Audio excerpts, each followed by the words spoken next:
coming up here at 8:15 this morning. Nathan Velasquez, he'll stop by at 8:30. Velasquez, as always, the 5-minute critic, talking a little Hollywood with us. And then Patrick Gremillion from the Patty G Show, who is doing fantastic work here in the Baton Rouge area, is going to stop by. He'll be in the undisclosed location coming up here at 8:45 this morning. So looking forward to catching up with Patty G coming up at 8:45 this morning. Remember, daily, we're brought to you every single day by Go Chevrolet. Caught up with Nick and Lee yesterday as the guys are doing great work down in Laplace.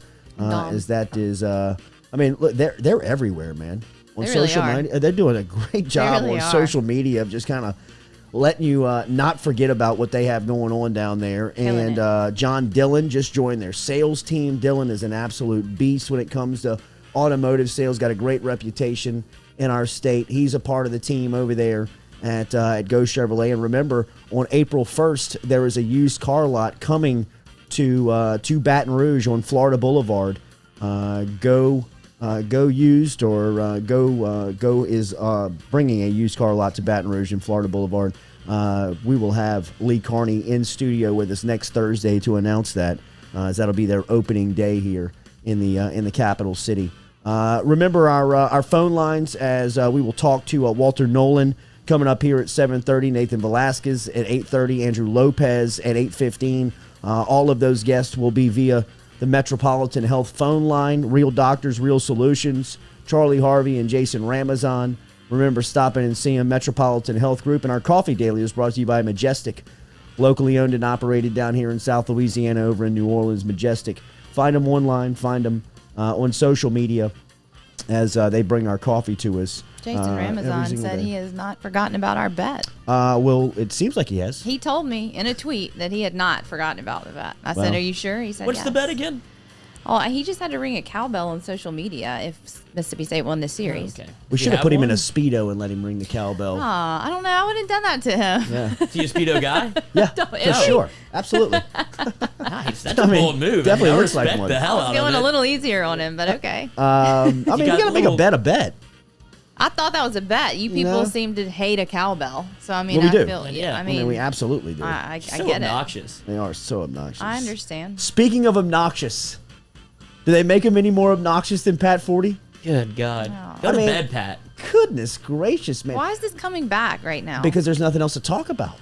I just don't understand. What was happening 2 years ago today? I mean, think about if we were doing a show and just focusing on the same stuff that we were talking about 2 years ago, and nothing has progressed. In fact, I mean, the opening line of Forde's account is almost like a joke. It's almost like a Saturday Night Live script on the latest column by Forde on Will Wade. Let me get to it. But just reading that yesterday. Although there have been no public developments. Yes. That's how it starts. It's like that's the opening line of the latest column. I mean, he's like, look here, I'm telling you out front that there has been no public developments for some time. The federal investigation of LSU's basketball program and Coach Will Wade remains active. Multiple sources told Sports Illustrated this week FBI agents have been in Baton Rouge recently. Sources said continuing an investigation that dates several years back. This is another favorite part of my write-up here when Forde says, LSU spokesman Michael Bonnet told SI on Thursday that the school is unaware of any recent FBI inquiries or presence in Baton Rouge. Attempts to reach Wade's attorney, Steve Thompson, were unsuccessful. A call to the Southern District New York office spokesman was not immediately returned on Thursday. Hey, Pat, nobody wants to talk to you, buddy. What's the point of this article then? It's a witch hunt. I mean, it's an absolute witch hunt. If you don't think that Pat Forde is a mouthpiece for the NCAA. I mean, a lot like Tim Brando has accused me and was, just will not shut up with his accusing that, like, I'm in bed with Will Wade. I'm seduced by the power of Will Wade. I'm a mouthpiece for No. Hey, Tim, Pat Forde is the example of a mouthpiece. I mean, putting out a story that has no relevancy to today at all. I mean, he tells you so. in the opening line. I mean, that has to be a low point for a writer. It's very confusing. Right? I mean, it has to be I mean, we were talking to Whitney, was talking to Amy Just on the Gridiron Show, one of the great storytellers and reporters in our state. She's on a beat, she's on an assignment, and she digs for stories. She investigates, she builds sources, she gets information, she brings you the facts. She does all that. In this national write-up by a journalist who works for Sports Illustrated, he writes an article the same way that he published it 2 years ago. There is nothing new in this article. He pretty much rewrites the entire article from a couple of years ago, where he quotes the HBO documentary and Christian Dawkins and the conversation. Yeah, it's the same thing. It's got to be embarrassing. I was about to say, do you know how dejected you have to be as a former writer myself to have to write Are that? you? Yeah, Squire. Yeah, exactly. I used to write sports information. Really? Oh yeah, Did not know that. Bonnet's boy. office. Oh yeah, watch Didn't out. know. Talk Didn't about know. a grind. But if you have to go in and start, like, your lead has to be, nothing's changed, but I'm going to write this anyway. 2 years later. Right. Obviously, there was a rumor, right, that there was an FBI agent around, No, and that sparked this. There was no rumor. This happened. No, I'm saying recently. No, Like, I don't. That's what it says. I mean, That's what he's building this article around. Bonnet doesn't say so. No, Nobody at he LSU doesn't. seems to think so. Hey, good on the FBI for not getting noticed yet. Sleuthing around campus, doing their job right. Absolutely. I just. Some source said it. I think that it's clearer every day with these guys, with the Thamels and Pat Fordes and Dan Walkins of the world, right? That it's either they're on the NCAA's payroll or somebody has them doing the dirty work for the NCAA inside the Indianapolis office, because it's embarrassing from a journalistic standpoint to put this garbage out into the world, right? I mean, there's no way that Pat Forde, the accomplished writer that he is, can be proud of the work that he is doing on this subject. Have you ever talked with him? Yes. So is he about to come after you on Twitter now? No, we have had our back and forth. Okay. I texted him when this first broke 2 years ago. And I was just pounding him, trying to get him on the air. I would hit him with 3 times a day texts. Will you come on? Will you come on? Will you come on? We'd love to get you on. We'd love to get you on. We'd love to get you on. And he would never respond. I left you on red. So finally, I hit him with, tell Cal that we all know you're his mouthpiece. And he hits me back. That's laughable. Come on our radio show and talk about it. Hook, line, sinker. Bam. So he doesn't respond back. So I screenshot that text and tweet it with Pat Forde tagged in it, and say, I doubt Pat Forde ever comes on our show. ...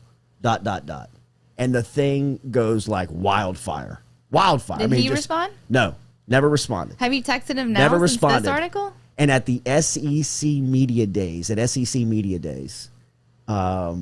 he had just gotten the job at Sports Illustrated. The last media days that we had, so last year's was canceled because of COVID, and then so the year before that, so 2 years ago at media days, Pat Forde had just been hired from Yahoo by Sports Illustrated.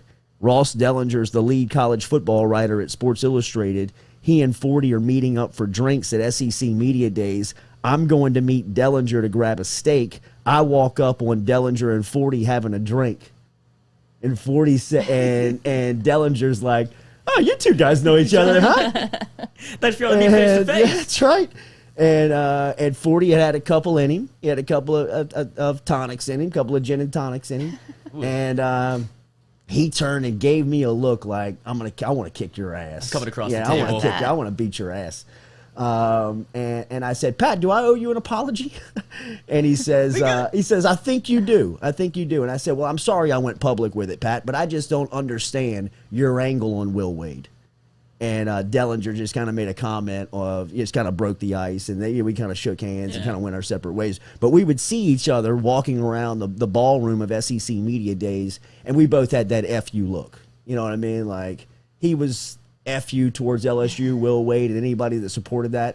And, of course, me being a fringe fan with a microphone and seduced by power of the head coach at LSU, I was just, shooting the looks back. But what's the tail of the tape on Forde? What you got what are the measurables? Swimmer. You know what I mean? He's kind of he comes from a swimming background. I would say, look, size would be an issue. Quickness would be his. I don't know if he'd have a defense for the quickness. I mean, it looks like he's had a couple of absolutely. Yeah. Getting inside and just pat. Work the body. Absolutely. Just chopping wood. Yeah. Chopping wood. But just embarrassing. I think when people were texting me and tweeting at me the story about, just what it's gotten to, what this has gotten to in all of this. I mean, a couple of weeks back with Vital to right now with Forde, last Monday with Walken in the USA Today article. I just think the stuff is got to be embarrassing from their standpoint, because I think that, from this side, everybody understands that there's an investigation going on, and for whatever reason, nobody has been able to produce anything.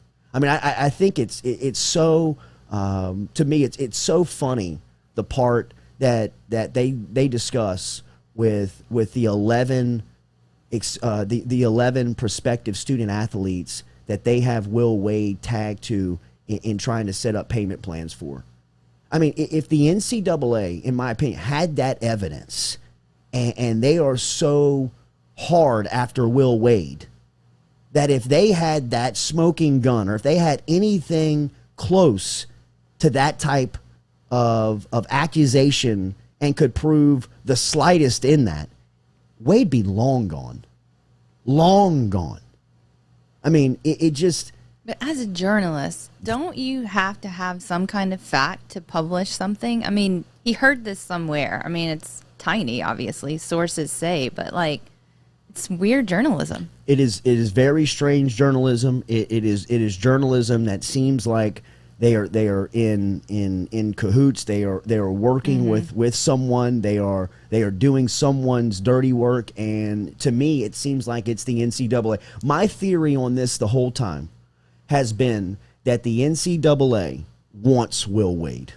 They want Will Wade. And the reason why they want Will Wade, in my opinion, is because some of the blue bloods within this sport, the Rick Pitino's, the Mike Krzyzewskis, the Roy Williams, the Bill Selfs, the John Calipari's, the older guard in the sport, that it took them a long time to get to a point where they could really get away with cheating, quite frankly. Well, they all had to get caught and reprimanded and then do it again. Some of them didn't. Yeah, some of them didn't. But some of them wrote the rules on how not to get caught. And then there was this 34-year-old, 35-year-old that was showing up to the party and beating everybody at their own game. And he hadn't paid his dues yet. And he's a little arrogant. He's a little cocky. So let's get him out of the club. Let's crash the party. Let's kick him out of here. Nobody wants him here. So it should be pretty easy, right? Because he's down there cheating his ass off. So let's get him out of here. So let's send the NCAA down there, get everybody down there, get the facts and move him on. Well, the NCAA comes down here and they crawl up LSU's ass, and the next thing you know, the Javonte Smart stuff checks out. All the stuff that he's on the wiretap talking about, yeah, it's there, it exists, but they can't come back with any substantial evidence and prove anything. So everybody's just kind of swinging in the dark, tweeting in the dark, Brando.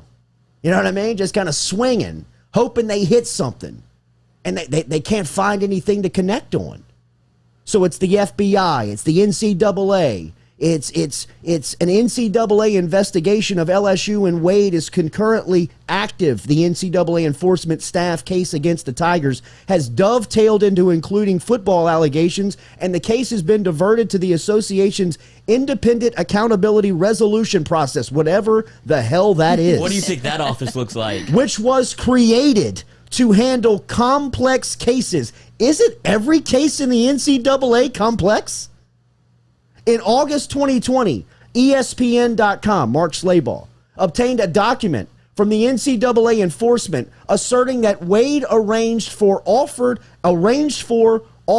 and or provided impermissible payments, including cash, to at least 11 men's basketball prospective student athletes, their family members, individuals associated with the prospects, and or non-scholastic coaches in exchange for the prospects' enrollment at LSU. People, if they had anything on Will Wade that was even close to him exchanging cash with families or student athletes, some of them that they're claiming did not come to LSU, and they can't get rid of Wade, they got to send it to an independent what's the name of this thing? Independent Accountability Resolution Process. What? We're going to have to move you down to the basement. What is that? We're going to need your stapler back. Yeah, that's what I was just about to say. Stapler? I mean, 11 of them? You've got that? And he's still coaching? Bleep you. I don't believe you. I don't believe you. I don't believe anything you're writing. Forde, Thamel, Walken, all of them. As I sit here and tell you today, do you believe any of those guys have credibility? Do you read anything that they write now and believe a word they say after they put this BS out onto the streets and on the internet? I mean, think about what Forde had to be contemplating leading up to publishing that article yesterday. I'm about to hit send. I'm about to hit okay on an article that I wrote 2 years ago. He added probably 60 words to an article that he wrote 2 years ago. And the 60 words were saying that nobody will call me back. Bonnet had a statement that said, we don't know anything about the feds being around Baton Rouge or campus. Will Wade's attorney wouldn't call him back. The Southern District of New York's office and the prosecutors up there wouldn't call him back. It had to be a lonely day, like I said last week when Walken put out his hack piece. Has to be a lonely, cold room sitting over there, hoping and waiting and praying for allegations that they just keep tossing out into thin air, that one of them sticks. This is 3 years later, people, to the guy that they claim they have dead to rights, that they've got the smoking gun, that Will Wade is a criminal, and he has come into college basketball and taken a sport that's built on integrity and morale, and he's the only one cheating, is what Forde, Walken, and Thamel claim, that he has come into this clean sport and he has polluted it.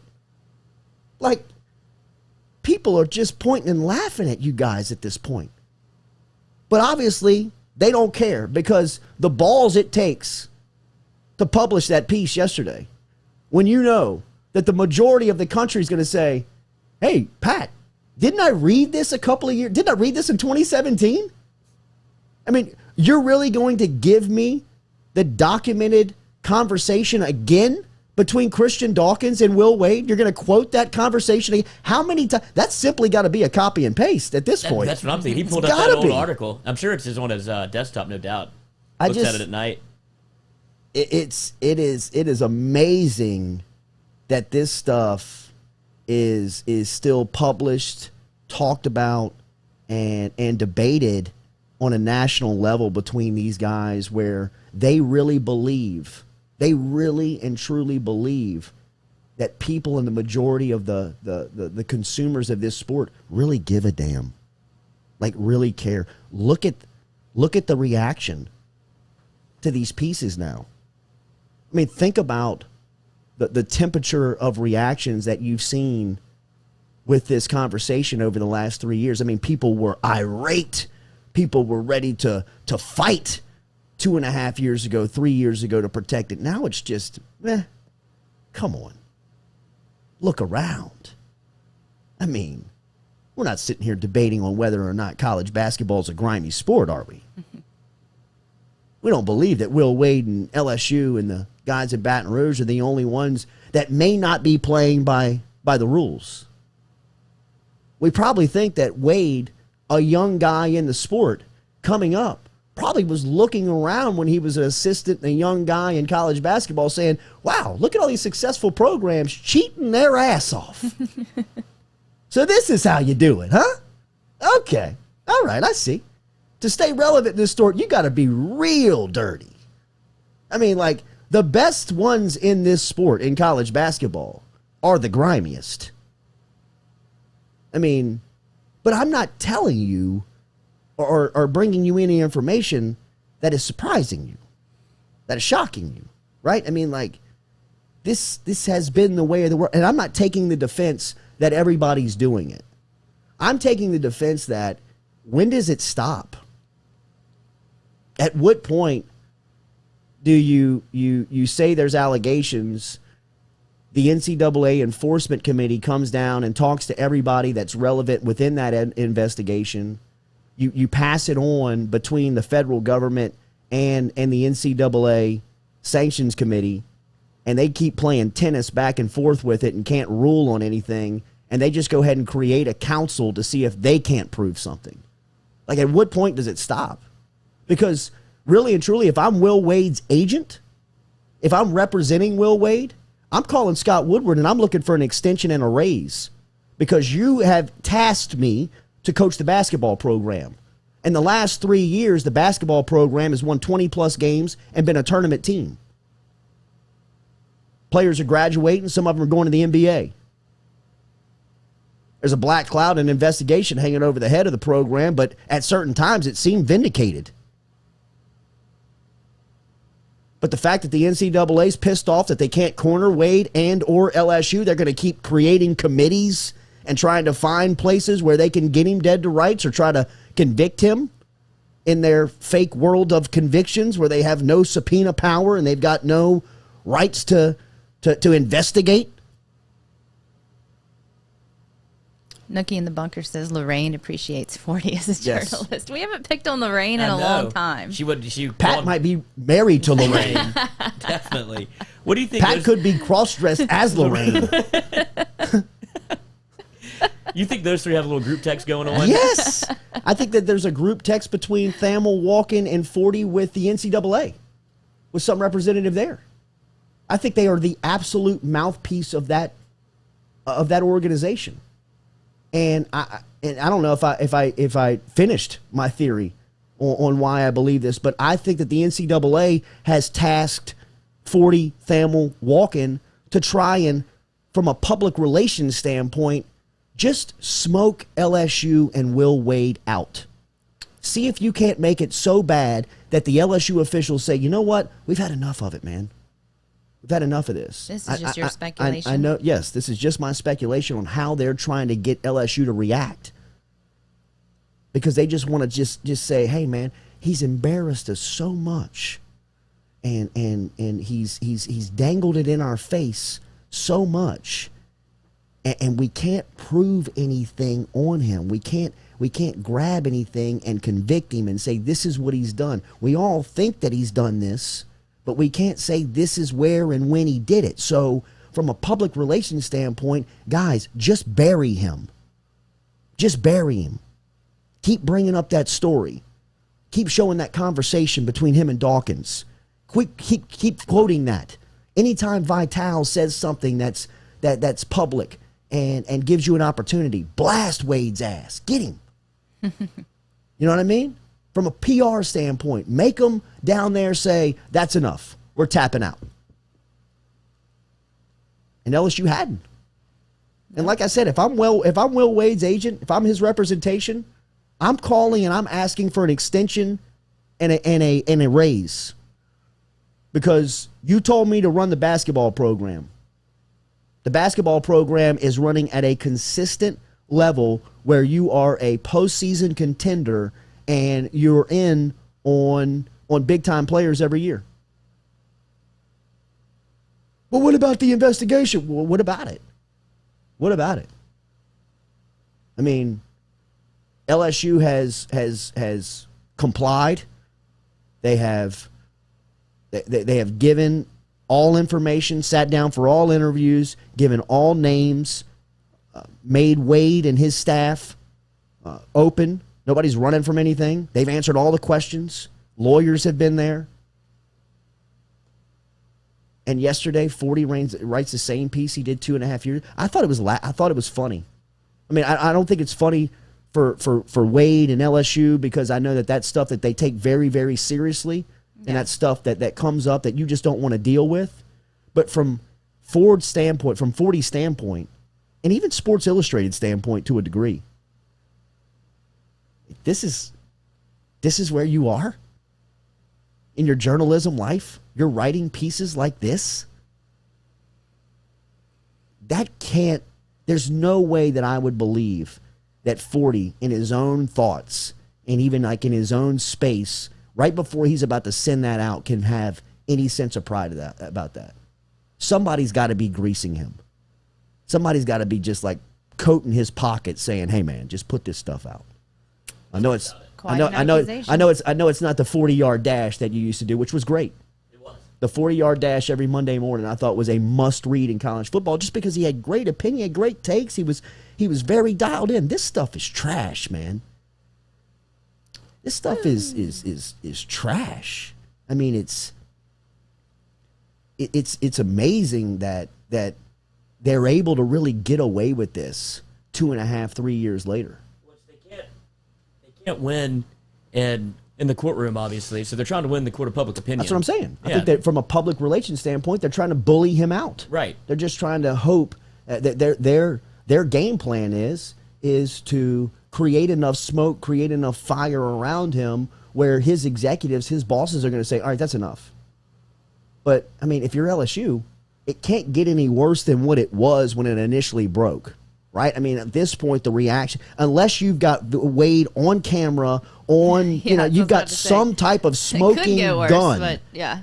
But you would think the time period for that has come and gone. Well, yes, you would think that. You would think that. And it's just, for it to continue to be written about, talked about, and there be no resolution to it,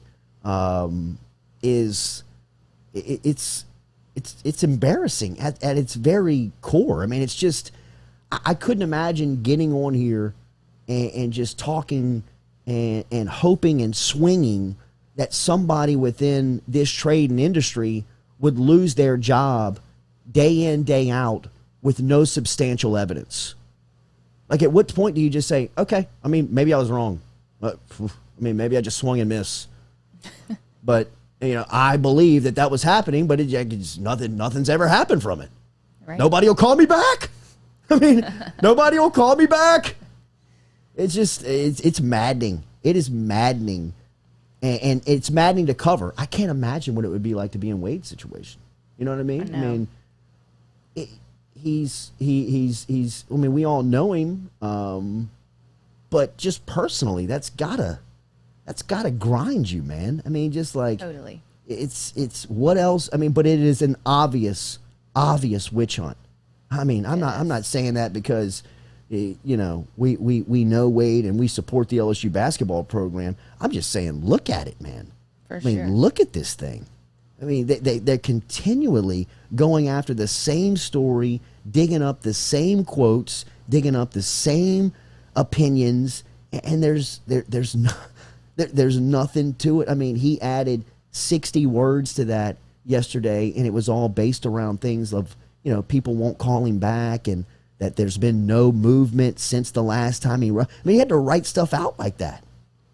Advanaclean brings you the Jordy Culotta Show. Remember, over at Advanaclean, get in touch with Bradley Lynch. Water, fire, mold. If you see water damage, if you smell fire or see smoke damage, if you see mold, remember, Advanaclean can help you out. Online at Advanaclean Baton Rouge is where you can get in touch with them. They're over in Industrialplex. Just give them a call, and once you make that call, it'll be very simple.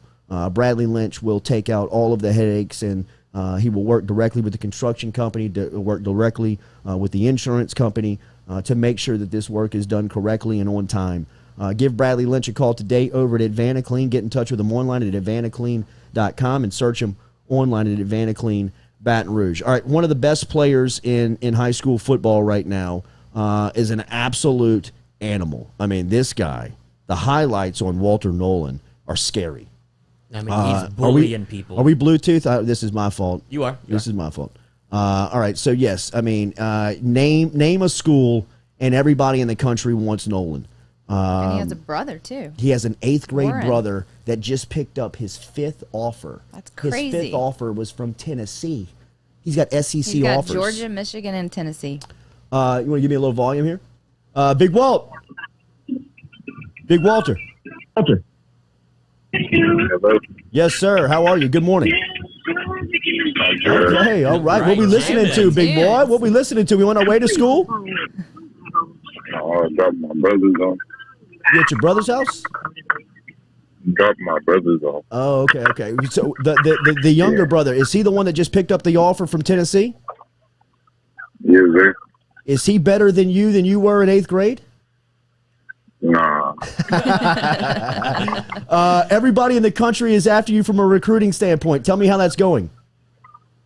I'm just taking it day by day, but it's been fun. What about this weekend? Are you going to Atlanta to work out the Under Armour All-American camp?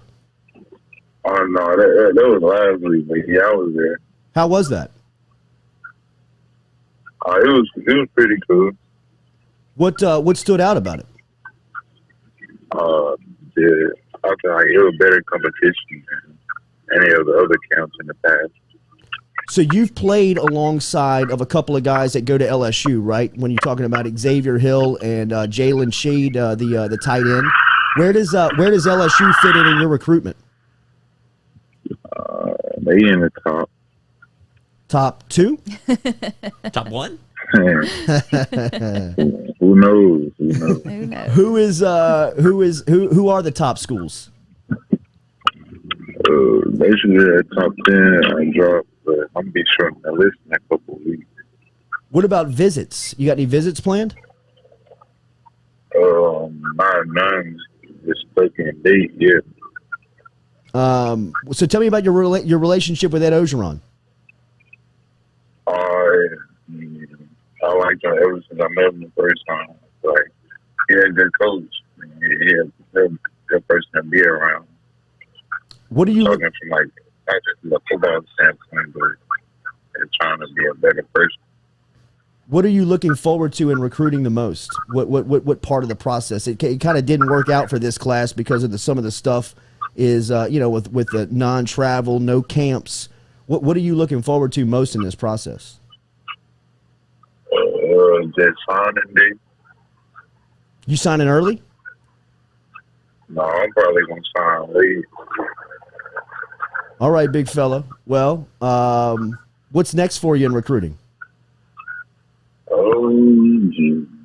Figure out where I want to take some of these visits in the summer, and then see where I go from there. Man, good luck with everything during this process. Everybody in Baton Rouge wants to see you in purple and gold. When you make that announcement, you can make that live on this show. No problem at all, bro. We will stay in touch with you. Thank you. For sure. Absolutely, man. There's the big fella, Walter Nolen. Sometimes they hit, sometimes they don't. You got to watch that when you're dealing with teenagers. Hey, that's the name of the game, dude. You got to watch that when you're dealing with teenagers. Tired. But his highlights, Walter Nolen, when you're talking about defensive tackles, he is an absolute game wrecker. And you put him alongside guys like Jaquelin Roy going into his second season and some of the guys that LSU has in a rotation. They could be seriously really, really deep. I mean, we're talking about the depth that Ogeron has built on that defensive line up to this point. You start adding guys like Walter Nolen year in, year out. And LSU's defensive line will look a lot like 05, 06, 07, where they were just, I mean, it was defensive tackle you.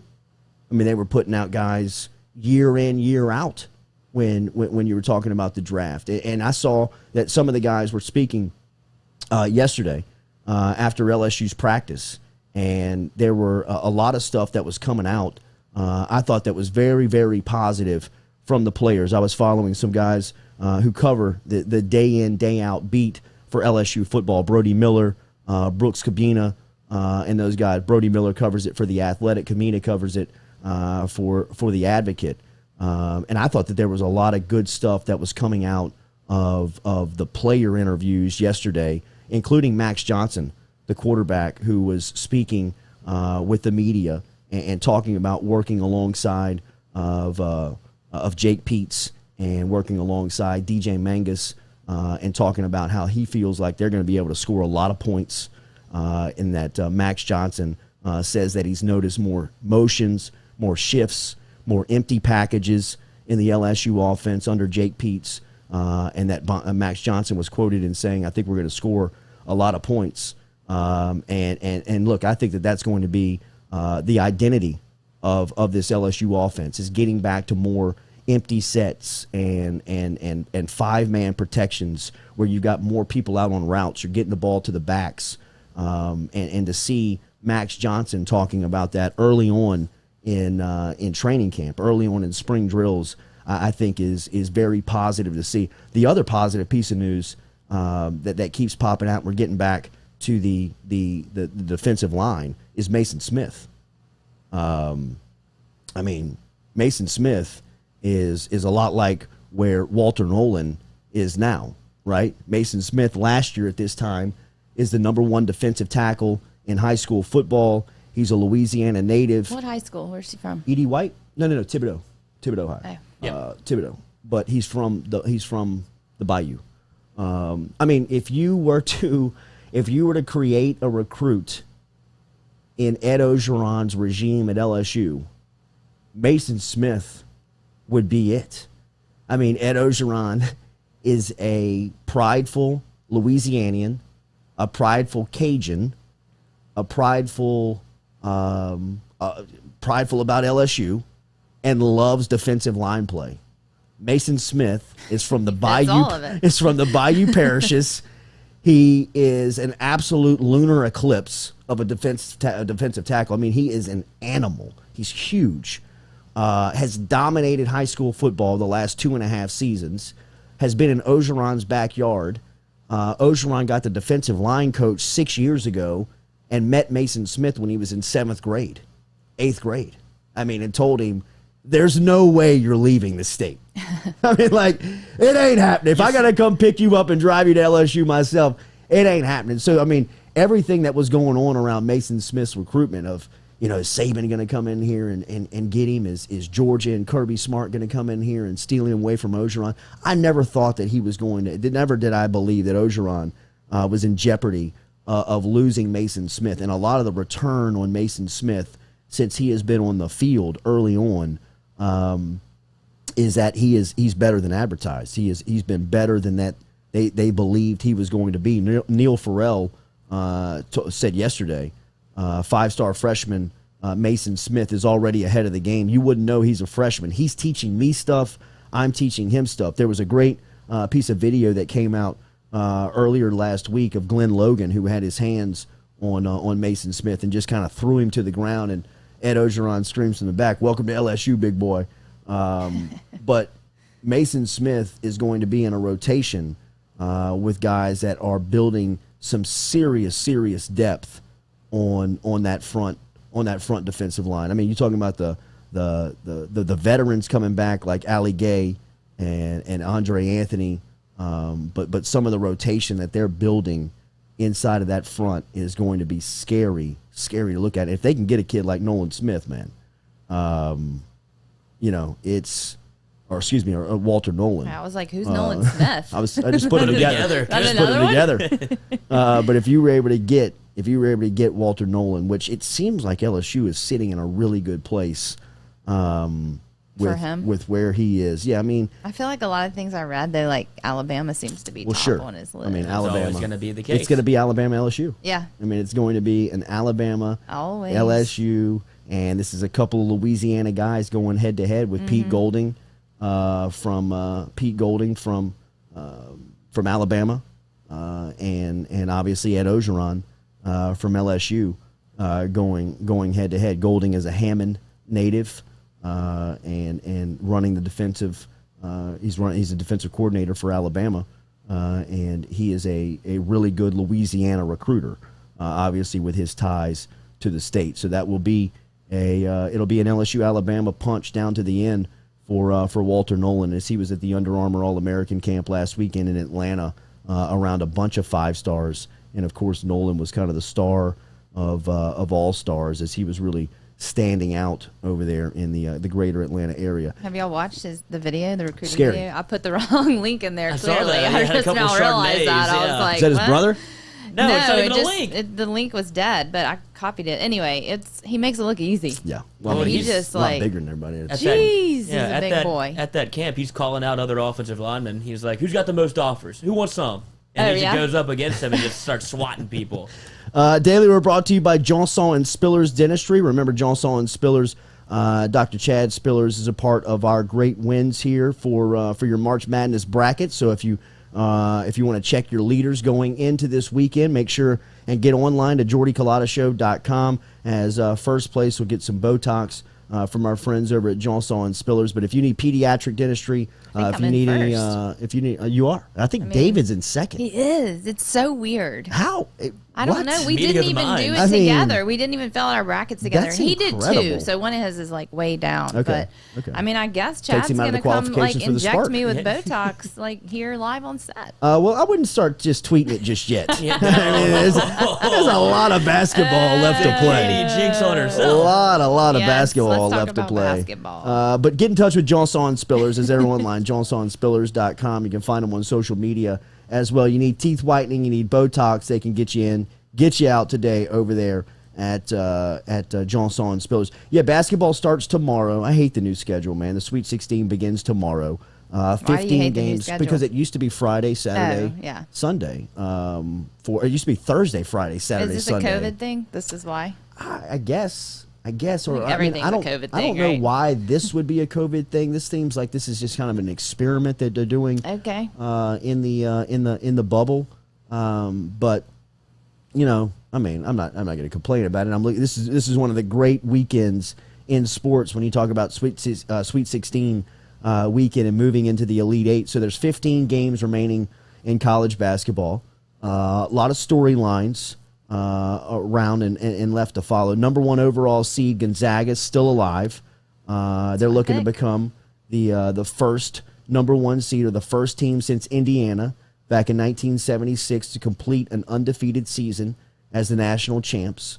The scheduling adjustment, as we said, for the year continues as this week's regional finals will start on Saturday. Then the Elite Eight will be played on Monday and Tuesday. Every game for the remainder of the NCAA tournament will be played in a standalone television window, so there'll be no more carryover of games playing on top of one another. All of them will be isolated. 4 on Saturday, starting at 1 o'clock, and then repeat that schedule on Sunday for the regional finals. All game moving forward will be on CBS or TBS and will be played at Bankers Life Fieldhouse, Hinkle Fieldhouse, and Lucas Oil Stadium. Tomorrow's first matchup at 1:40 features Loyola Chicago and Oregon State. The 4:15 matchup features the number 1 seed, the Baylor Bears, taking on Villanova. 6:25 tomorrow afternoon, you'll see your first SEC tip-off with Arkansas taking on Oral Roberts. And then tomorrow night at around 9 o'clock, Houston will take on Syracuse for that slate of Sweet 16 games. And then on Sunday, Gonzaga, Creighton, Michigan, Florida State, Alabama, UCLA, and then USC and Oregon will be the nightcap on Sunday for the Sweet 16. So that gets going this afternoon. How many teams do y'all still have alive? Do you know? I don't know. I'll have to look. You have Gonzaga winning it? Yeah. You have Gonzaga winning it? I went with Illinois. Oh, that's right. Oh, you did. Because I was riding Megan making money. I put in a future on too. Illinois winning, and those hopes are dashed. Are y'all keeping up with the NIT at all? No. Mississippi State beat Richmond last night by 1 point, 3-pointer, 1.8 seconds left in the game. They had a great first-round game, too. And I don't know where they go next. So they must be down to the Final Four in the NIT. Yeah. But yeah, I saw where Mississippi State had a really good opening round. Yeah. But yeah, so basketball starts today. I don't even know. I hadn't even looked at my bracket. You haven't? No. So locked in on LSU. It blew up. I mean, I knew I had Illinois in the Final Four. I know I had Texas in the Elite Eight. I mean, I had LSU in the Elite Eight.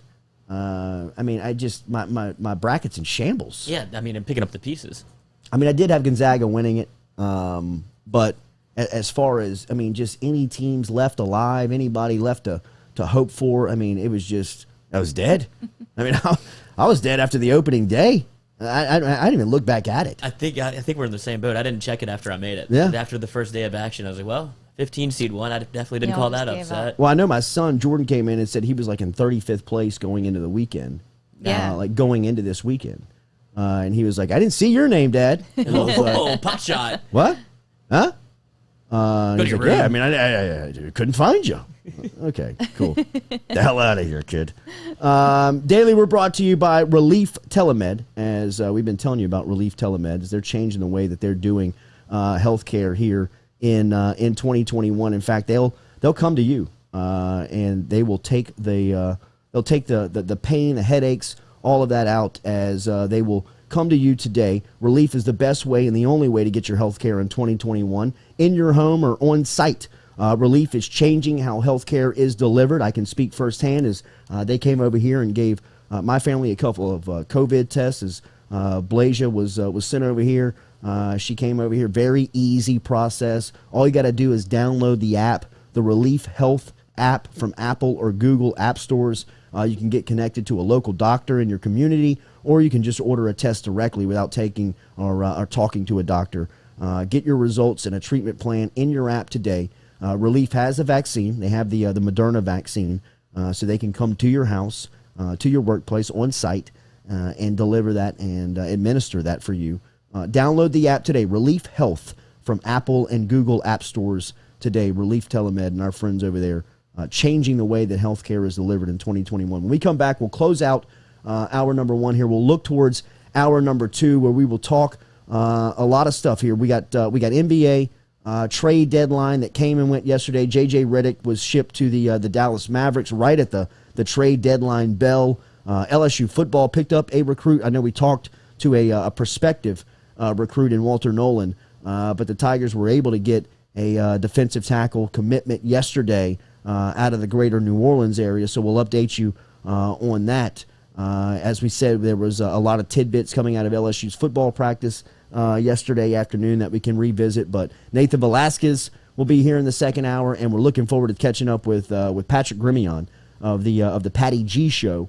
We'll stop by at the end of hour two as well. Go Chevrolet, driving us every single day over here at the Jordy Culotta Show. We'll be right back. Go Chevrolet is under new management, but it's the same old familiar names that you know here from the area. Lee Carney and Nick Richard are up and running in LaPlace, Louisiana, and they want you to stop in today. But if you can't, they'll make it easy for you. They'll come to you. Log online to GoChevrolet.com. That's GEAUX Chevrolet.com. Go Chevrolet is conveniently located on Airline Highway in LaPlace, Louisiana. Shop all the inventory, whether it's new or pre-owned, at GoChevrolet.com. That's GEAUX Chevrolet.com. Dr. James Johnson and Dr. Chad Spillers of Johnson and Spillers Dentistry, with 2 locations, one in Gonzales and one in Baton Rouge between Segan Lane and Bluebonnet, offer everything from ceramic crowns to pediatric dentistry, dental cleanings, Botox, extractions. They're online at johnsonspillers.com. Located in Gonzales and in Baton Rouge, seeing both new patients and existing patients. Log online to johnsonspillers.com. If you missed the show, you can always check out our podcast, brought to you by RMB Builders, on Apple, Spotify, or anywhere else you can listen to podcasts. Can you be assured that the air and surfaces in your home are clean, sanitized, and safe for you and your entire family? You can now by logging on to Valera.com/Jordy Culotta, where you, your home, your office, your family can be protected 24/7 with active pure technology. This NASA-based science has proven 99.9% reduction of airborne SARS-2 and COVID-19 virus in just 3 minutes. Log on now to Valera.com/Jordy Culotta. Have a late night and can't make it for the Jordy Culotta Show at 7 a.m.? No worries.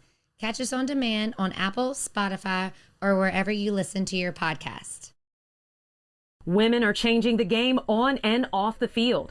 This week's episode of The Gridiron Show with Whitney Bro features Saints beat writer for the Times-Picayune and NOLA.com, Amy Just. Learn more about the amazing woman who digs deep into the stories surrounding the Houdat Nation. Catch our interview with Amy on the Gridiron Show YouTube channel.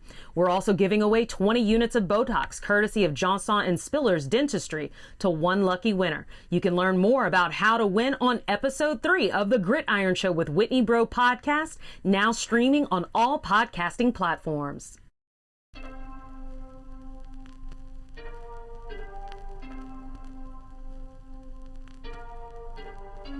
Go Chevrolet is under new management, but it's the same old familiar names that you know here from the area.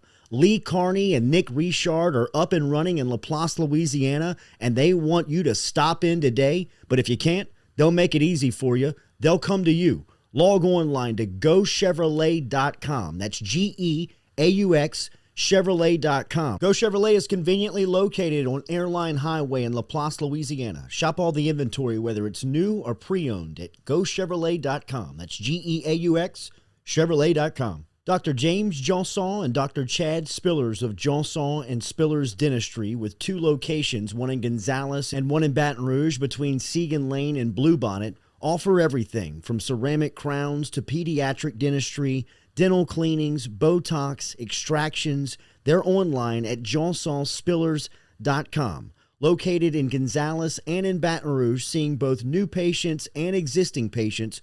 Log online to johnsonspillers.com. Check the mic and make sure it sound right, boys.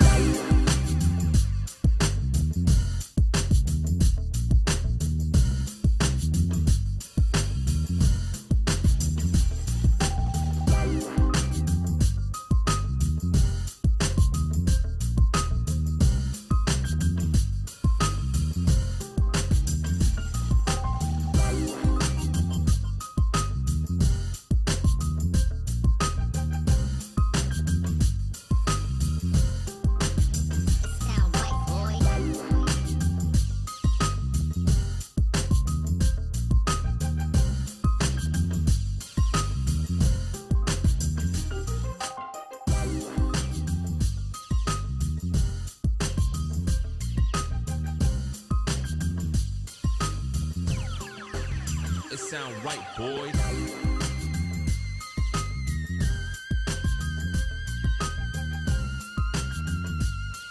Welcome back here to the Jordy Culotta Show, presented by Go Chevrolet. Stick around. We're going to talk to Andrew Lopez, who covers the New Orleans Pelicans for ESPN.com. We will talk to Drew about some of the moves made at the NBA trade deadline. I'd imagine that the Miami Heat were probably the winners after acquiring Victor Oladipo from the Houston Rockets. That was late yesterday afternoon, but all in all, very low-key. Not a lot of action. I mean, people are. I feel like the teams that I think they know, they're looking at the kind of looking at the board and see the teams that are set. Yeah, you're looking at Nets, Lakers, the Jazz. There was a lot of talk around Lonzo Ball, and there was a lot of talk around the New Orleans Pelicans on making some moves, and it seemed like J.J. Redick, it was going to be imminent that he was going to be on the move, and they agreed to terms with the Dallas Mavericks, avoiding having to buy out Redick's contract yesterday afternoon. That right at the buzzer, right at the 2:00 deadline, the Pelicans and the Mavericks strike a deal that send Redick and forward Nicolai Melli, the Italian, who was under a bad contract, and the Pelicans get James Johnson and Wes Iwundu. I couldn't pick Big Wes. I couldn't pick Wes and James Johnson out of a crowd of 3. What happened to Lonzo Ball?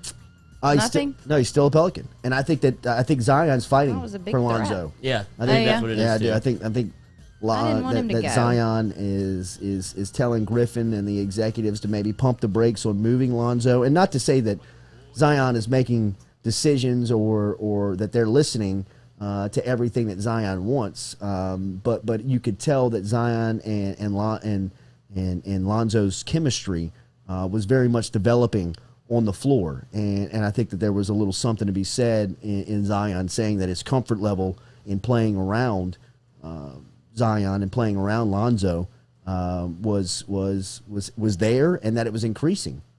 So maybe you see what you can accomplish with Lonzo and what he can develop into here in the second half of the season, as maybe he can play into a role, and maybe a role can be developed as The Pelicans are going to take on Denver tonight. They will be in the Smoothie King Center.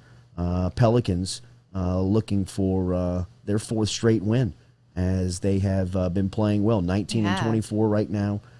They're playing with some energy. They're playing with some confidence to them. As right now the Pelicans are coming in with Zion being their leader, and he's last time out, Zion is the top performer again. He's shooting 62% from the field and averaging 25 points per game. I mean, these are just figures that are that's tough to get every single night. You can't find that in the NBA, and what Zion is budding and developing into is so exciting to watch. But I think that the challenge for people like David Griffin and Trajan Langdon and Swin Cash, the people that are tasked with bringing in the talent around Zion, is that it's not going to be your typical makeup of a team where, I think a guy like J.J. Redick would have been a perfect fit in playing off this penetration and pitch type offense that you can run with Zion in his ability to get to the basket. A guy that could just camp out on the 3-point line and knock down open shots. But for whatever reason, it didn't work out with Redick, and they've got to find pieces that can fit alongside and play along Zion, because Zion may be your best forward, he may be your best point guard. He's a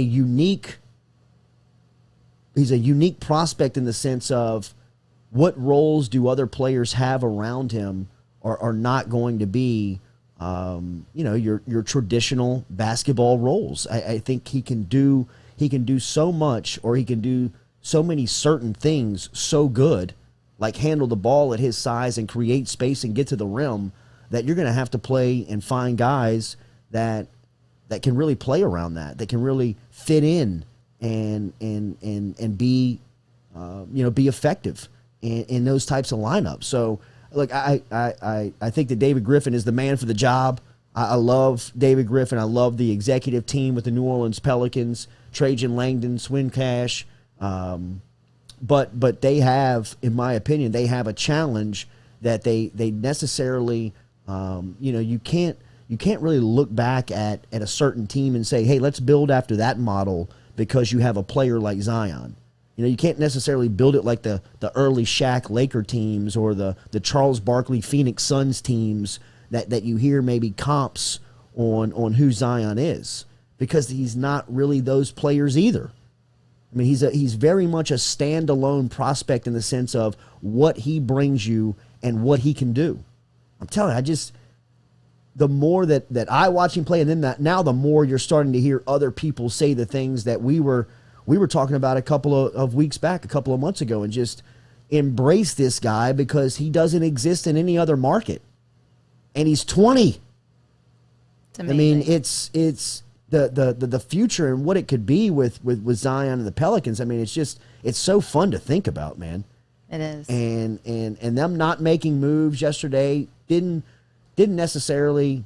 I had little reaction to that, because in my opinion, what the Pelicans need, I wish they would have gotten Kyle Lowry, and Lowry stayed put in Toronto.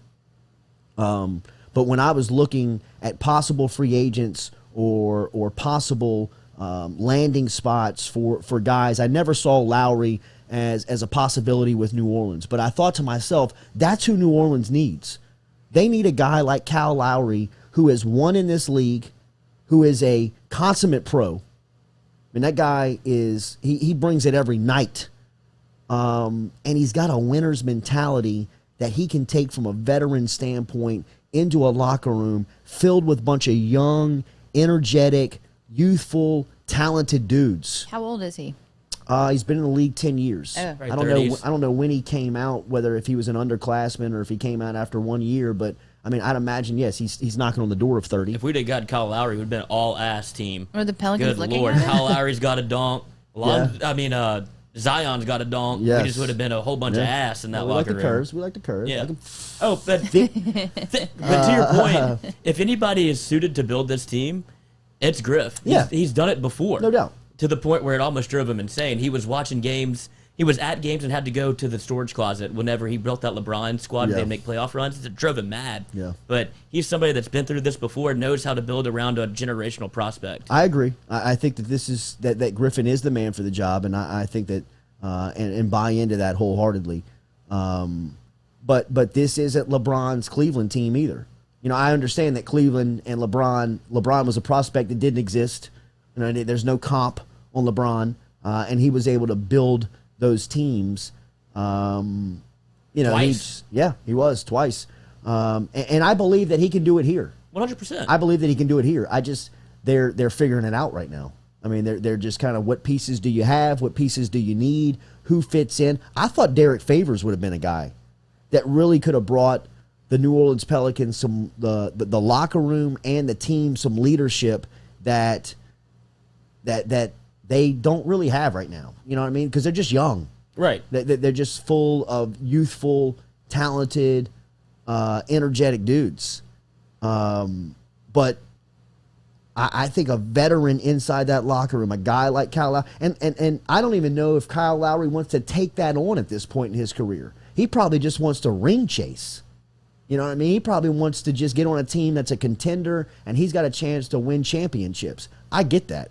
I understand that. I think from the Pelicans' needs and necessity standpoint, a guy like Lowry it would have been a great fit just to come in the locker room and almost teach you how to win. Right. You know what I mean? I think there is a process to as a pro, learning how to be a pro. You know, somebody that will teach you what it takes to be a professional day in, day out.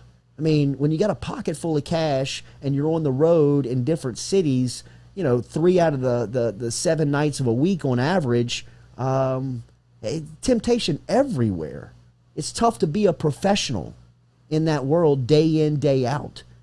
And not to say that the Pelicans are a bunch of out-of-control young guys, but the presence of a forceful veteran who has seen it, won, got the championship in the locker room every day, I think there is where that's where a good piece could fit. I thought Derek Favors could have been that guy. I thought J.J. Redick was the guy to do that. I didn't necessarily have the confidence in Redick to be that, because he doesn't strike me as a vocal. No, but I think his resume speaks for itself, and kind of everybody that's been on the team with him says he's the hardest worker in the building. Hardest worker in the building. His podcast is great.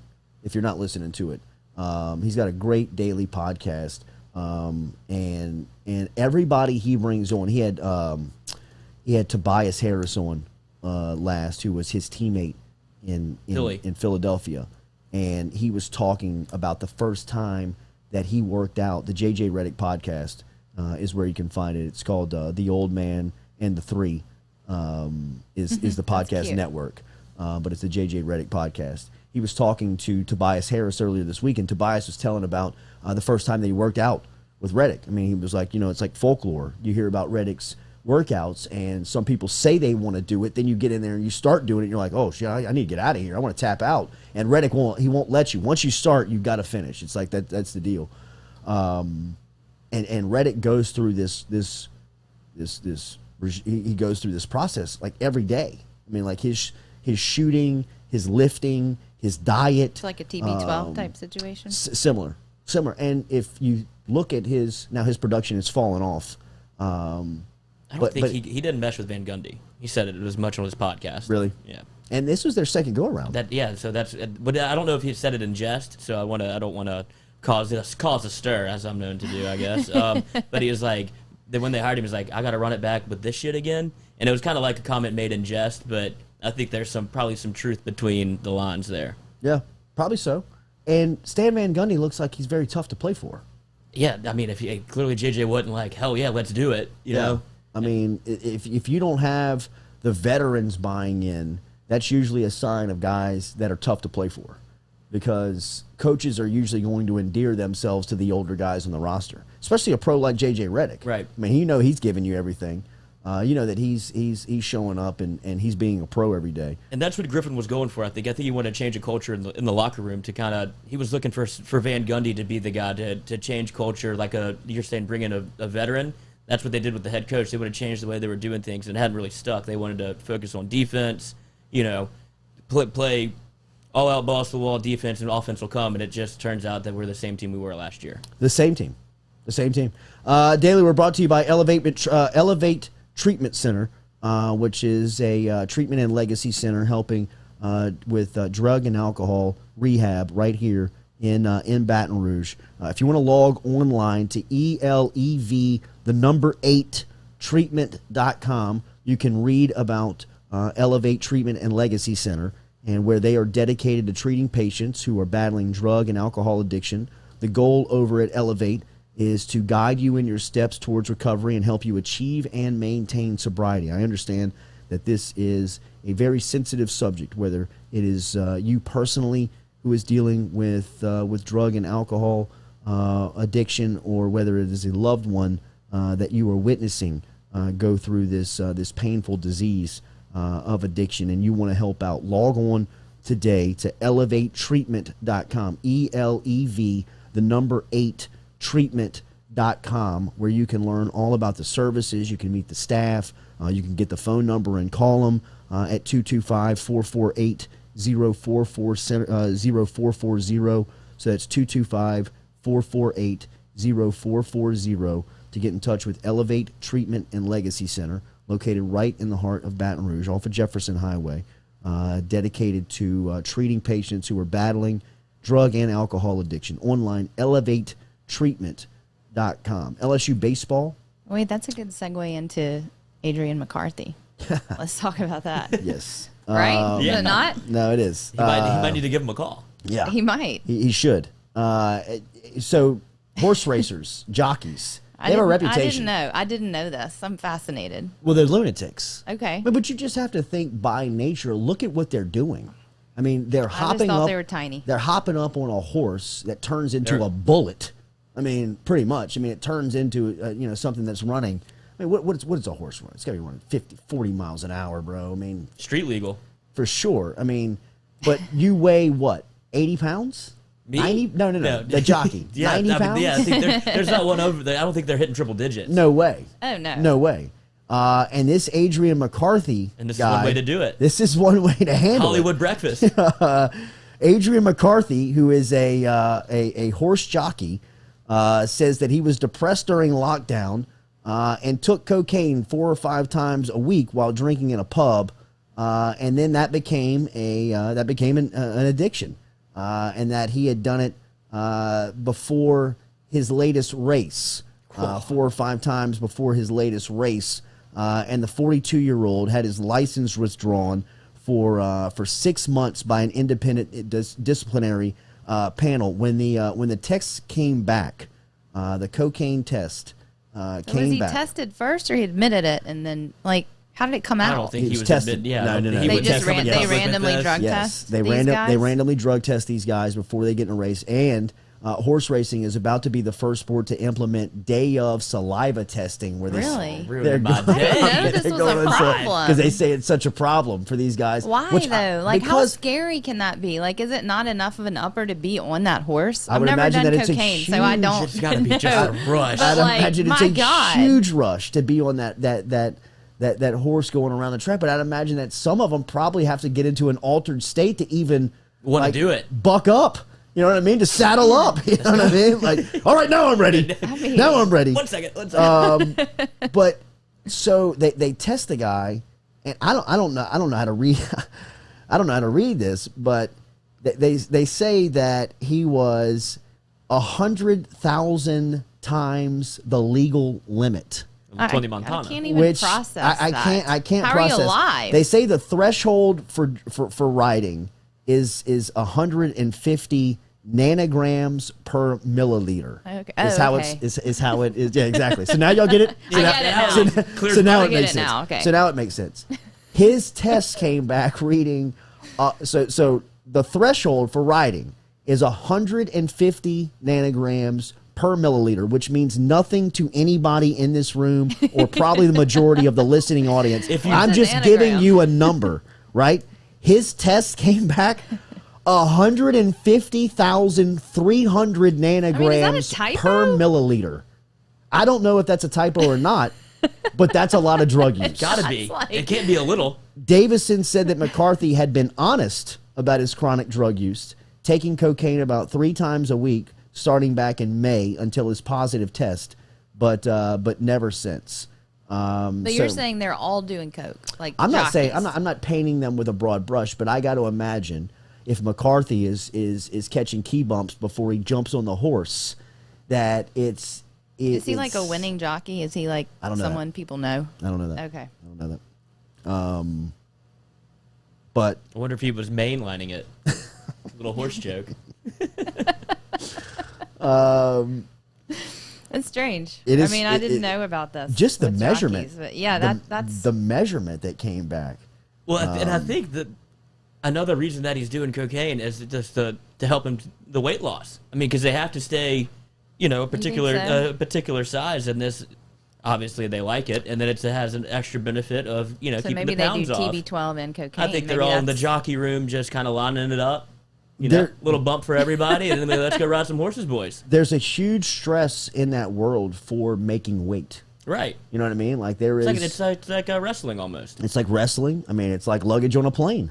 You know what I mean? Fit in one of those things. Look, you're not going to be able to take it. Yeah. You're not going to be able to, I mean, you're 1 pound over. You can't ride. I mean, it ain't happening. I'm sorry, man. I mean, less you can shed a pound or 2 before we saddle up. I mean, we're not going to be able to make this happen. I mean, are you just born a tiny guy? Yes. So you're like, well, I'm going to be a jockey. Yes, and there's a ton of successful jockeys down in Lafayette. Yeah, Louisiana has like a little foothold in it. Yeah, they do. I mean, they've got a nice little run. Yeah, Louisiana's got little Triple guys. Crown. Makes sense. I will not take that personal. No, I'm not talking about you. I'm just saying overall, sure. the men are smaller in Louisiana, right? Oh, okay. I feel like everyone knows this, right? Do they? That's the thing. We got it where it counts. It's kind of like in Alabama, they're huge. That's right. Like That's right. That's right. We're Italian, huh? Yeah. Remember, daily, we're brought to you by Falaya Real Estate. Online, you can find them at falayarealestate.com. My friend Barrett Blondo, he's from the area. He does it, man. If you want to sell your house, you want to do it by yourself, you can save thousands over at Falaya. All you got to do is download the app. Download the Falaya app today. Visit more online at falaya.com. If you're looking to sell your house this spring, if you're thinking about trying for sale by owner, then you need to check out Falaya's listing plans, which start at $399. Sell your house by yourself. Save thousands with Falaya. For more information, visit falaya.com or download the app today as we tell you about Falaya every day here on the Jordy Culotta Show. All right, let's go down to New Orleans and link up with our guy, Andrew Lopez. Little sound here on the Bluetooth as we will bring in Lopez from, that sounds like a FaceTime, bro.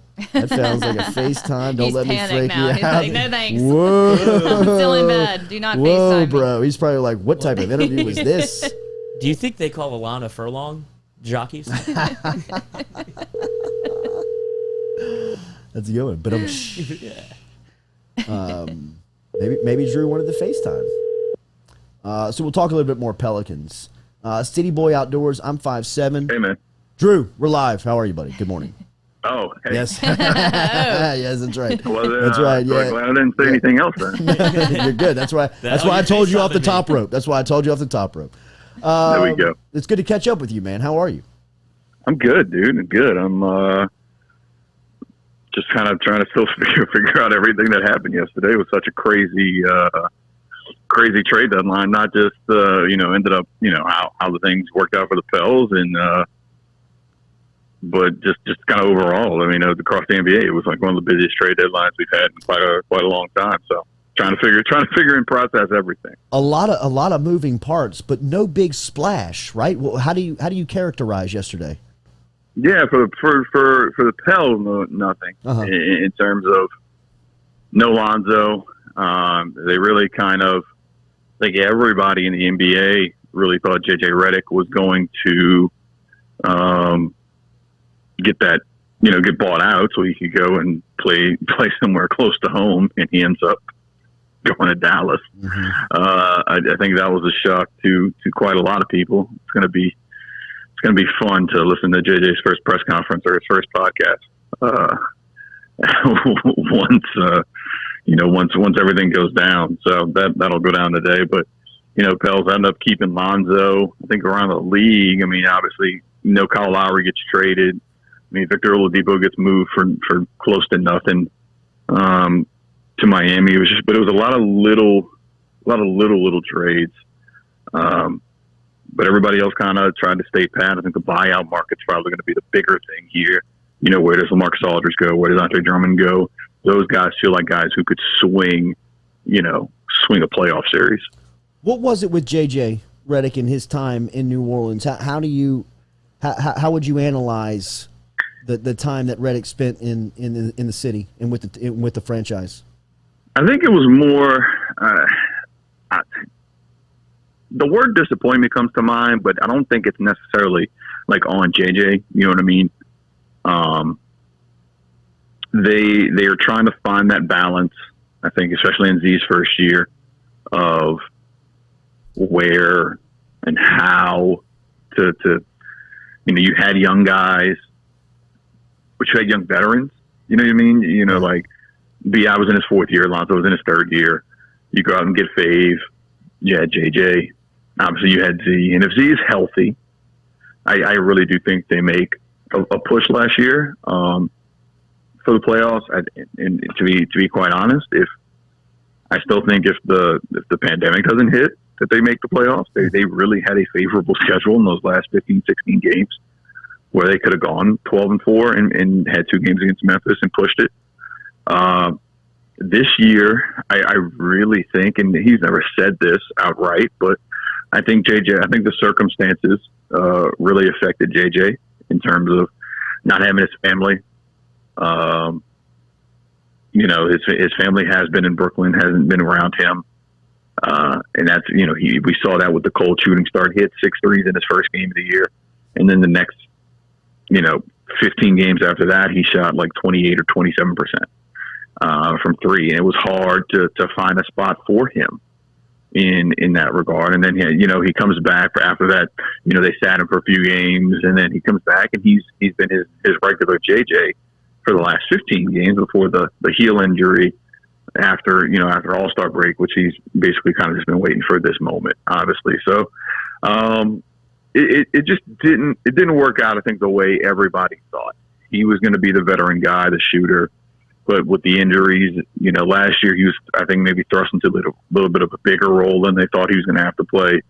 And then this year, kind of same thing with Melly. I know Melly's, look at Melly's numbers and they are not very good, but Melly's also a guy who he's over here by himself. I mean, it's just him and his wife, and I really do think that mental side of things started to kind of weigh on him as well.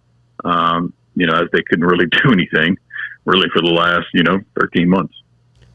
Jordy Culotta Show, Andrew Lopez joining us here from ESPN as he covers the New Orleans Pelicans. I heard you on the daily podcast the other day with the ESPN Daily Podcast with Pablo Torre. He did a fantastic job, and I thought that the subject that you guys were talking about was something that we've been talking about here on this show just over the last couple of weeks. And the reason why I brought it up, Drew, is that I have a 10-year-old son, and I couldn't imagine growing up in a suburb of Chicago in 1986 and realizing that I've got another decade of watching Michael Jordan growing up in his prime. And I think that that's the opportunity that my son has in watching Zion, because he's just such a unique talent. You can try to compare him to people that have come and gone and presently play in this league, but I just don't think that a true comp exists. You are around him every day. You have been covering him since the first day he landed in the NBA.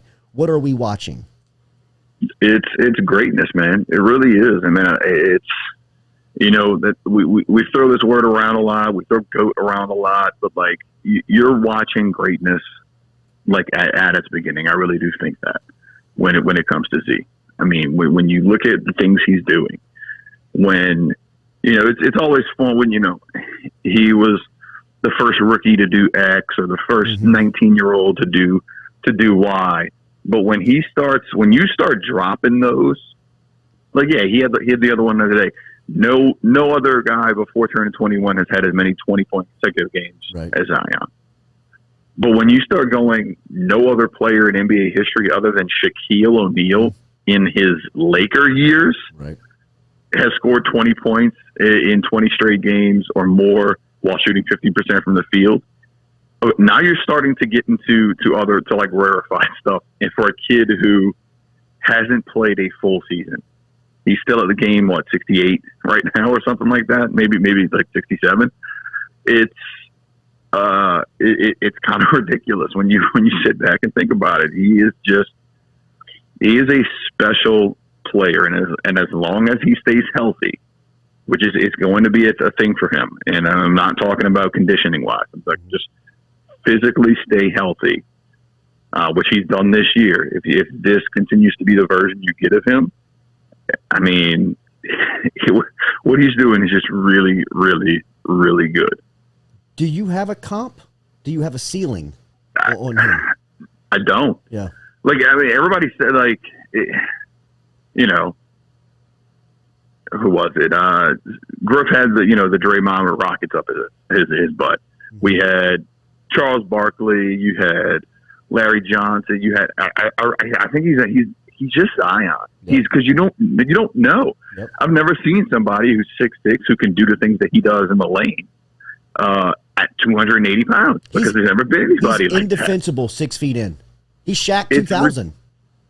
He's averaging 19.3 points per game in the paint. Cool. Only Shaq, since they've been recording that stat, has had more. Shaq did 19.6. I mean, what he's doing, like, it's funny because, like, we talk about, Z needs to get a 3-point shot, or Z needs to get a mid-range shot. And we're like, yeah, those would be nice. But, like, when you're scoring 25, 26 a game without it, yeah, right. I mean, come on. I mean, he's out there doing the control of his body. Mm-hmm. When you look at the control of his body on layups and things, he looks like a guard. But then you just have this brute strength. I don't know if you saw the picture of him the other day that I think it was ESPN Stats and Info tweeted out, where he's going into the lane against Dennis Schroeder, and he just got his arm out like a running back. His shoulders, it's bigger than Dennis Schroeder's head. It's huge. Like the basketball is it's the highlight. The one that sticks out to me is the one where he bodied Tristan Thompson at the rim on that Sunday afternoon when he goes to the rim, and Tristan Thompson is like making a real effort to try and block the shot, and as soon as his body touches Zion, I mean, he disintegrates. That's amazing. I mean, that guy's 6'8", 270. I mean, he just disintegrates by hitting Zion in midair. It's amazing, man. Yeah. The first time that I was like, okay, this kid's for real, is his preseason game, his first year against Utah, when he went through Rudy Gobert's chest twice. Like, I know Rudy Gobert is a 2-time NBA Defensive Player of the Year. Right. And he just went through him. And every time I haven't seen anybody who has really just stopped him. Because if you stop him once or twice and you block his shot, it doesn't matter. You block his shot, he's got I forgot what the stat was last year, but ESPN Stats and Info is absolutely ridiculous, because we looked this stat up. Like, when he gets his shot blocked, he got it back like 40% of the time, which is insane. Well, but you're not supposed to do stuff like that. His most impressive skill is his second jump. He gets so many of his own offensive rebounds. It's insane what he does around the rim. It is insane. Hey, Andrew, this is Katie. Is it Andrew or Drew? I call him Drew. Yeah, it's not just for Jordy. It's Andrew. It's Andrew. Whatever. It's Andrew. I don't. What's the feeling? We talked yesterday online. We discovered Lopez. Old Andy stuff. So yeah, it's been Lopez. Okay. Whatever. What's my the name. Feeling, I what's the feeling on Lonzo and where he fits in New Orleans? Yeah. So it was a weird day yesterday, because we had. I think there was a lot of people who thought Lonzo was going to go. And the Pels just, I don't think, got the value that they had on him. So now they're gonna play this out. And what's gonna happen here is we're gonna go through and just kind of, they're gonna play the rest of the season out, and Lonzo's gonna be a restricted free agent at the end of the year. They like Lonzo. Like, they're not in a rush to get rid of Lonzo Ball, right? They were just in a situation where if they got the right sort of assets for him, whether that was a young guy and a pick or something that they could then maybe package with some of their other stuff and move on from in the summer, okay, great. They'd be willing to do that. But they didn't find that value, so now we're going to play it out. And I still think Lonzo's a guy who could command 18 to 20 million per year on the open market this summer. Chicago could move some stuff around, I think, to still sign him. The Knicks obviously are going to have the cap space. Miami could end up having the cap space depending on what they do with Oladipo. It's a tricky spot. There are other teams that you could then send Lonzo to in a sign and trade type deal. Maybe a team that doesn't have cap, like a team like Golden State who doesn't have cap. I'm not saying that's a possibility, but Golden State just comes to mind because I know like he would fit next to Steph and Clay a little bit better than what they have. He could do something like that, and then you try to find a way to get an asset back in that form. Yeah. I think all options are on the table. The sign and trade's on the table. The keeping him's on the table. They are okay, I believe, with keeping him. This is just Griff doing what Griff does, which is he's going to check on all of his guys. He's got a thing where he's like, hey, look, nobody on the roster is untouchable. I think the only person that probably is untouchable is a guy named Zion. Right. But even if somebody like really called on BI and was offering something in the sense of like, okay, here's Giannis, he's not going to say no. You know what I mean? Like, so, but I don't like to say that. I'm not saying Brandon Ingram is ever going to get moved. I think that's the idea, is to pair those two together. But he will always listen on guys. And I think that's just kind of how he is right now. So you say that, and it makes me wonder, with the emergence of Zion as the point guard, how do you think he constructs his roster? You said nobody's untouchable, but how do you build around Zion at this point? So to me, I think you don't need I don't think you need a traditional lineup around him. Mm-hmm. I think you can do things a little bit different. You can get a low usage defensive kind of stopper to play at your two, who's not going to command those touches the way a normal shooting guard is. Well, then you think that would be Bledsoe, huh? That's what he was brought in for. Well, you would think, but Bledsoe still likes touches. Okay, Bledsoe still likes guys like he still wants to be a 14, 15 point scorer a night. He still wants to get his 10 shots, and he is struggling right now. And it's going to be interesting to see if once Lonzo does come back, if they try to tweak that starting lineup and go to Lonzo and Nikhil. They'll make your bench really small with Kyrie and Bled, but I think you could see some things there. Bled's just been really struggling offensively. You would think it would be him. I was thinking like a low, like how Andre Roberson used to be for like Oklahoma City, right, when you had KD and like he was literally scoring like 3 points a game. He just not like you can get a guy like that just to play defense. Switch on the guys. I think you can get switchable guys at the 1 and 2. I think you still need a point guard out there, but like maybe Nikhil becomes your point guard, where he's not a traditional point guard, or something like that. If you decide to move on from Lonzo, the way Lonzo has been playing has kind of fit into that, where he's this hybrid type deal, where he's really your point guard in the full court, but he's a 3-and-D guy in the half court type thing. It's really interesting, and I think I think they knew that he had this in him. I don't even think they knew that it was going to be this good. Yeah. Is Van Gundy the guy? Is he the future?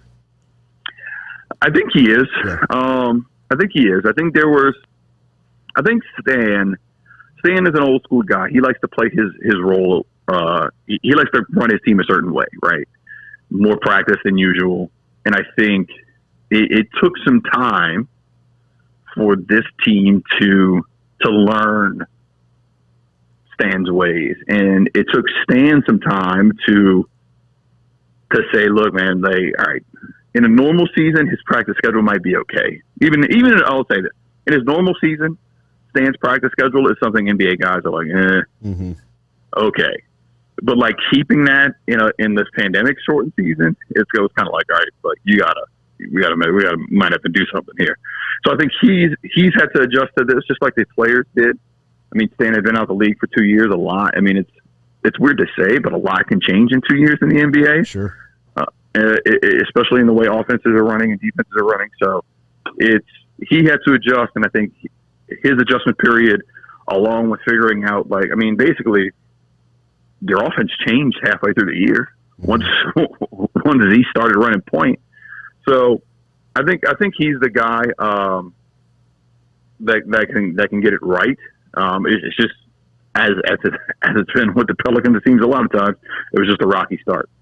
Andrew Lopez, he covers the Pelicans for ESPN. He's as good as you'll find in the NBA. If you have not listened to one of the latest ESPN daily podcasts hosted by Pablo Torre, earlier this week he had Drew on, and they broke down just the brilliance of Zion. And it is a fantastic discussion of somebody here locally who is on the beat every single day and is seeing this thing develop in front of his eyes, to a national media's perspective, to just how excellent Zion is as a player, just for entertainment purposes, is a great conversation. And we appreciate you stopping by here this morning. Let's do it again soon, man. Thank you. Thank All right, you. man. Sounds good. Thank you. There he is. Andrew Lopez checking in. Andrew, not Drew. Andrew, not Drew. I like Lopes. I kind of like Lopes, too. I think that's what he wants. I think Lopes is the one. I think he wants Andrew. Nobody wants Andrew. Nobody wants to be called their name. Nobody. Andrew's a tough name. You got Andy, Drew, Andrew. I mean, I'm rocking Lopes. Said Andrew. I'm going Lopes too. _Andrew _Lopez is where you find him on Twitter. As you can find our guy Andrew Lopez there, as he's there to cover the Pelicans. He does fantastic work. Daniel Newman brings us the Jordy Culotta Show daily with his support over at Edward Jones. Remember, whether you're planning retirement, you're saving for college, for grandchildren, or you're just trying to protect the financial futures of the ones that you care for the most, get in touch with Daniel Newman. You can contact him today. The number is 225-261-8262. 225-261-8262 is how you contact Daniel Newman. Or you can simply email him at daniel.newman@edwardjones.com. He's our financial advisor. He handles the 401k. We rolled it over to him. Very simple. And remember, we tell you, if you work at the plants, if you work at the chemical plants, and you've got questions about your retirement, about your finances, when you stop, or just right now, you want to get things set up for when life after work is when it hits you. Get in touch with Daniel Newman this morning. 225-261-8262, or email him at daniel.newman@edwardjones.com, as that's where you can find Daniel Newman. Let's go out to Hollywood.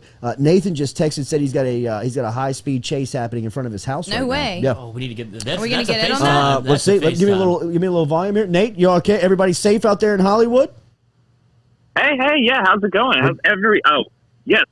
What's going we're live on right now, aren't we? Yeah. We are live. We want to know about the high-speed chase. We are live. Are you in the middle of a high-speed chase? I was about to say, actually, I have been up since 1 this morning. There's been helicopters circling the building, but hey, apparently there's something about you guys, because I'm about 5 minutes from coming on the show, and then everything quiets down. But yeah, we're all good. I sent the quiet please to LAPD before we jumped on with Nathan out there in Hollywood. Things seem to be easing up, Nathan. Not only here in the South, but around the country. How are things going out there in California? Oh, things are going great here. Actually, this is the first week where it actually feels like there's nothing really going on as far as restrictions. Like, me and a couple of buddies are going out. We're just going to be drinking and paddleboarding out near the beach. Nice. And, like, you want a reservation somewhere, everywhere is open. I mean, most places are kind of closing up at, like, 10 o'clock. But there's the odd spot here and there that's just open till 2. So, no, if you want it, then, yeah, the city is back. Tell me what's it looking like over there? It's been raining all week. It's been a sloppy week, but it looks like the weekend weather is going to be fantastic, and spring looks like it is going to be here in South. Best time of the year here in the South, Nate. Nice. This window, Very small window. This window in between winter and summer. It is a very small window, but we are here. Let's get to the discussions about what's happening in Hollywood. Let's start here. Warner Brothers and HBO Max in an awkward spot after people love the new Justice League and people are calling for a whole movie universe. What's the discussion out there? Yeah, actually, you might remember I brought this up a few weeks ago on the show. But yeah, people were kind of expecting that this Justice League movie, they pumped an extra like almost $100 million to get this new version out. There's supposed to be a huge boost for HBO Max. People are kind of like, nah, it'll be interesting. It'll be something to watch. It'll be kind of fun. It turns out It's awesome. Huge. It's so good. And actually, we talked about Irishman a few weeks back, and y'all are kind of like, hey, Nathan, remember whenever you like didn't want people to kind of take it in bits and pieces? Justice League is separated into 6 different parts. So if you feel like 4 hours isn't the thing, take it 45 minutes at a time. That's how I watched it. It is really, really good. That's how you did it? Yeah. It's really awesome. I gotta do it. Warner Brothers pretty much ahead of it coming out. Warner Brothers like, this is it. This is the last thing that we're doing, and people are kind of like, okay. I mean, like, we don't really expect this thing to be awesome, but then people love it. And the issue is Warner Brothers has already like announced the new writers, the new directors, that they're taking Superman in a whole new direction. It's like a very politically charged version of Superman. But now this movie's awesome. I think it reached like 1.5 million tweets yesterday. They got like expand the Snyder universe. So now Warner Brothers is like, shit, do we need to like cut this earlier movie we already announced and dump a whole ton of money into this world? So we'll see what happens. I feel like they're in a little bit of an awkward spot right now with that. Yeah, it does seem it. Sure. Nate, CBS is taking a 3-year deal from ESPN for air and for streaming rights for Italian soccer games. We just saw the new NFL contract come through, and there are all types of outlets on there, including Amazon, who will stream NFL games and has the rights to the streaming services with the NFL. What did you take away from this deal with where you see 2 major networks crossing over to produce sports? I think the biggest thing, I'd honestly look to you to be kind of more like the politics in the sports world. But in terms of entertainment, I feel like in terms of the streaming wars, we all just kind of feel like, you know, you've got Netflix, you've got Hulu, like maybe HBO Max is in here somewhere. Like we feel like the whole thing is wrapped up and done with. Then you see these other people like Paramount Plus or, you know, I guess Disney Plus is there too.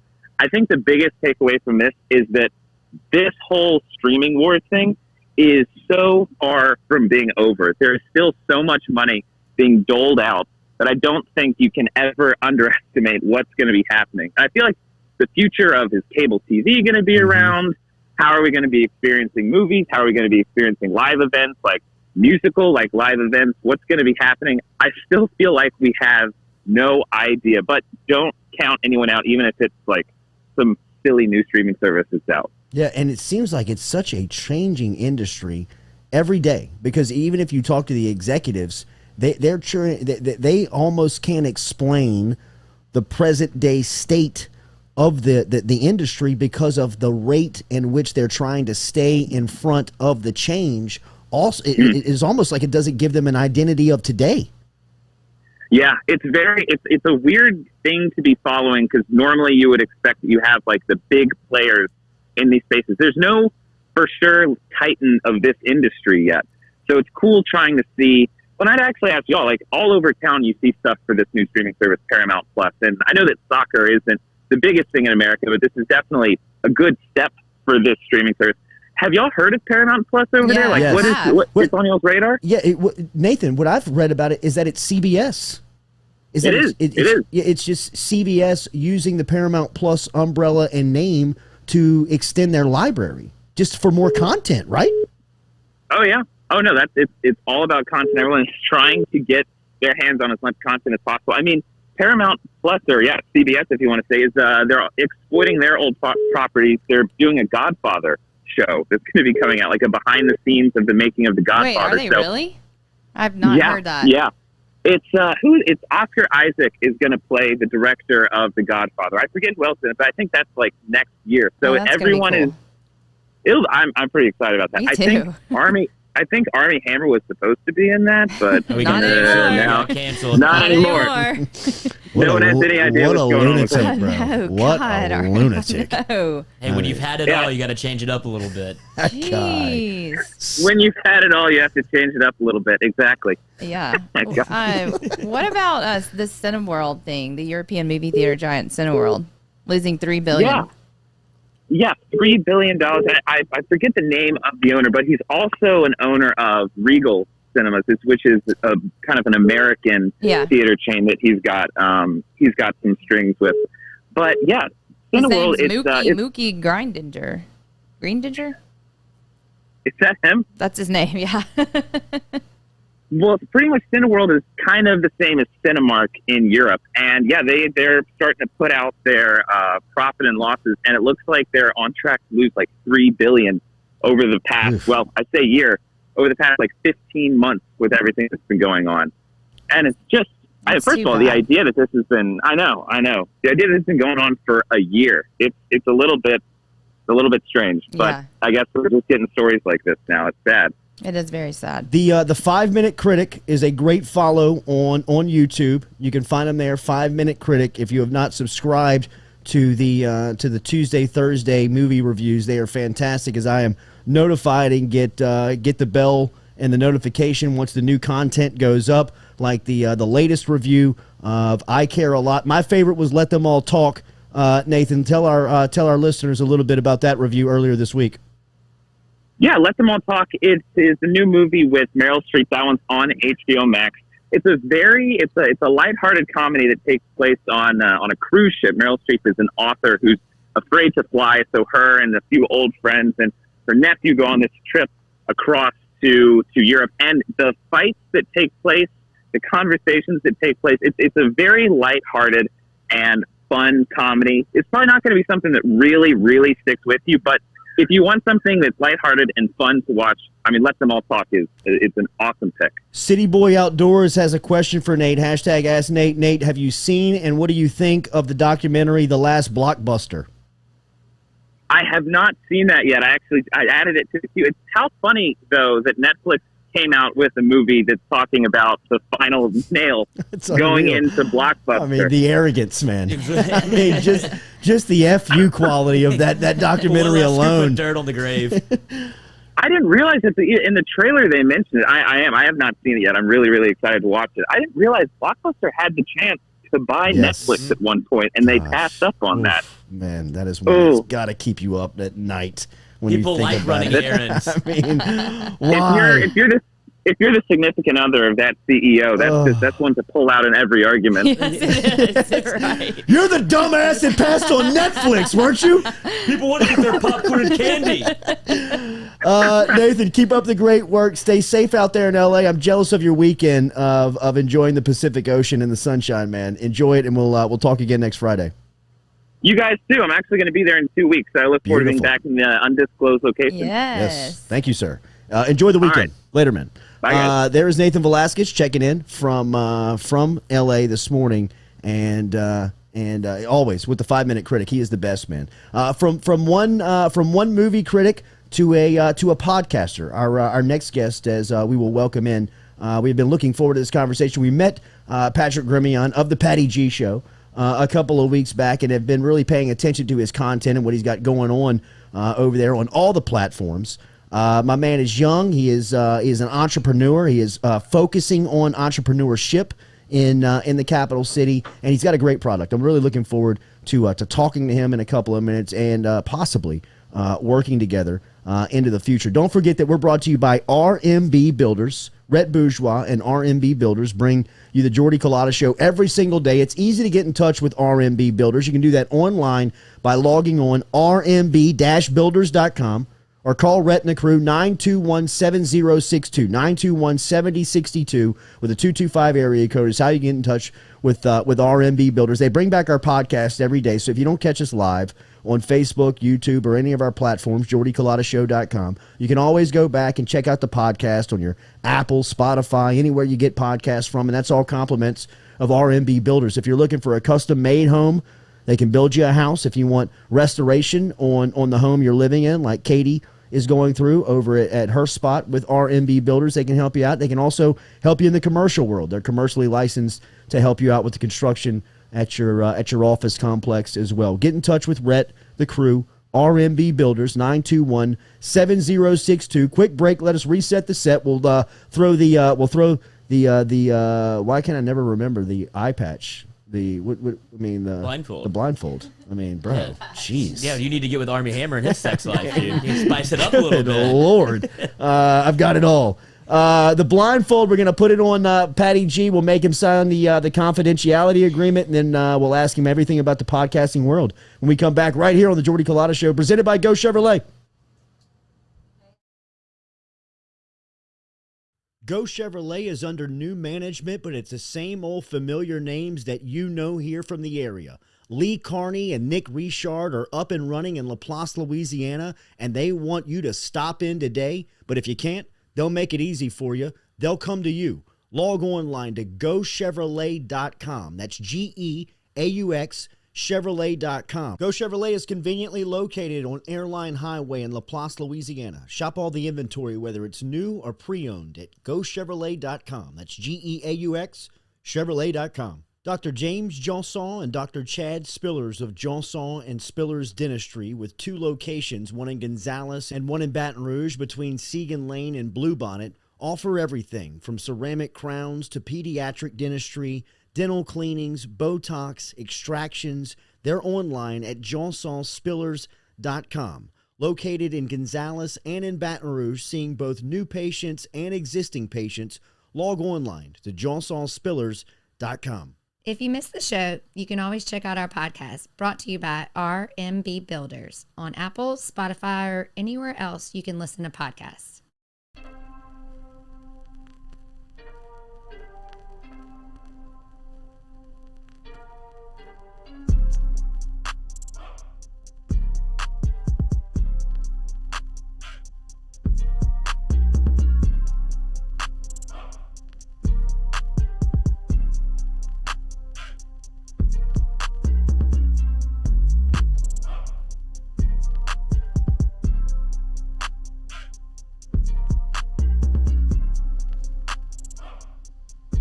Welcome back here to the Jordy Culotta Show, presented every day by Go Chevrolet. Stop in and see Lee Carney, Nick Richard, and the crew down in LaPlace, Louisiana, as you can stop in and see them. Easy drive, whether you're coming to New Orleans, from New Orleans. Get in touch with Lee Carney, GEAUX Chevrolet.com. Patrick Gremillion is a Baton Rouge native, and my man is changing the game. He's got the buzz. Everybody's talking about him over at the Patty G Show. And we were able to go to lunch with him a couple of weeks back and said, let's get together and do some podcasting. And he's going to play along with us. He's got the blindfold on. He's at the undisclosed location. It's good to see you, bro. You can take that off now. You can't see you. Can't see me. I can take it off? Yes. Yeah. What's happening? Good to see you. Good morning. Good Somewhere it all show. Good to see you. Good to see you. Yeah, right. Thank you for coming out. It's good. This is a crazy time right now, and I know that you're very busy. So thanks you for stopping into the undisclosed location. Oh, thank you for having me. I'm appreciative of being here.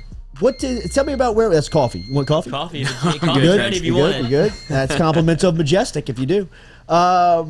This world that we are operating in this digital world, you're doing such a fantastic job of branding yourself. And the thing that I love about the Patty G Show is that if you want the Patty G Show, you can find it. All you gotta do is log onto your website, which is the website. But from the website, you can go to and find every link. So that's our link tree. That's our link tree site, which I love, dude. It's a game changer. When I found it, I was like, okay, great. Now I don't have to post up all of our different links. You click on that link, and you can get us anywhere and everywhere. Because that is our challenge, right? To get to the people, we need to find a way to touch the people, and for them to find us in such a digital world where everybody's holding their laptop, holding their phone in their hand, and we're all accessible there. Tell me how this started for you, man. You're 25 years old and a Baton Rouge native, and in my opinion, you are steaming forward into uncharted territory, and we're right there with you. But it was good conversations that we had last week, and tell the people your point of view on how we got here. So we got here because at LSU, when I was there, everyone in my class told me they couldn't wait to leave, right? Mm-hmm. They said, we can't wait to leave Baton Rouge, find the opportunity elsewhere. And I said, well, you're all wrong. It's here. And so that kind of sparked this mentality of I need to show everybody exactly what is here as an opportunity and the businesses that make up this great city. Mm-hmm. And so then podcasting came about as more of a marketing tool for businesses. And then I realized that for me to get a better grasp to help other businesses market, I need to do it first. And so I spent like months and months researching equipment, gear, the show, how to produce everything, and then just went full force with an iPhone 8 and started. Oh.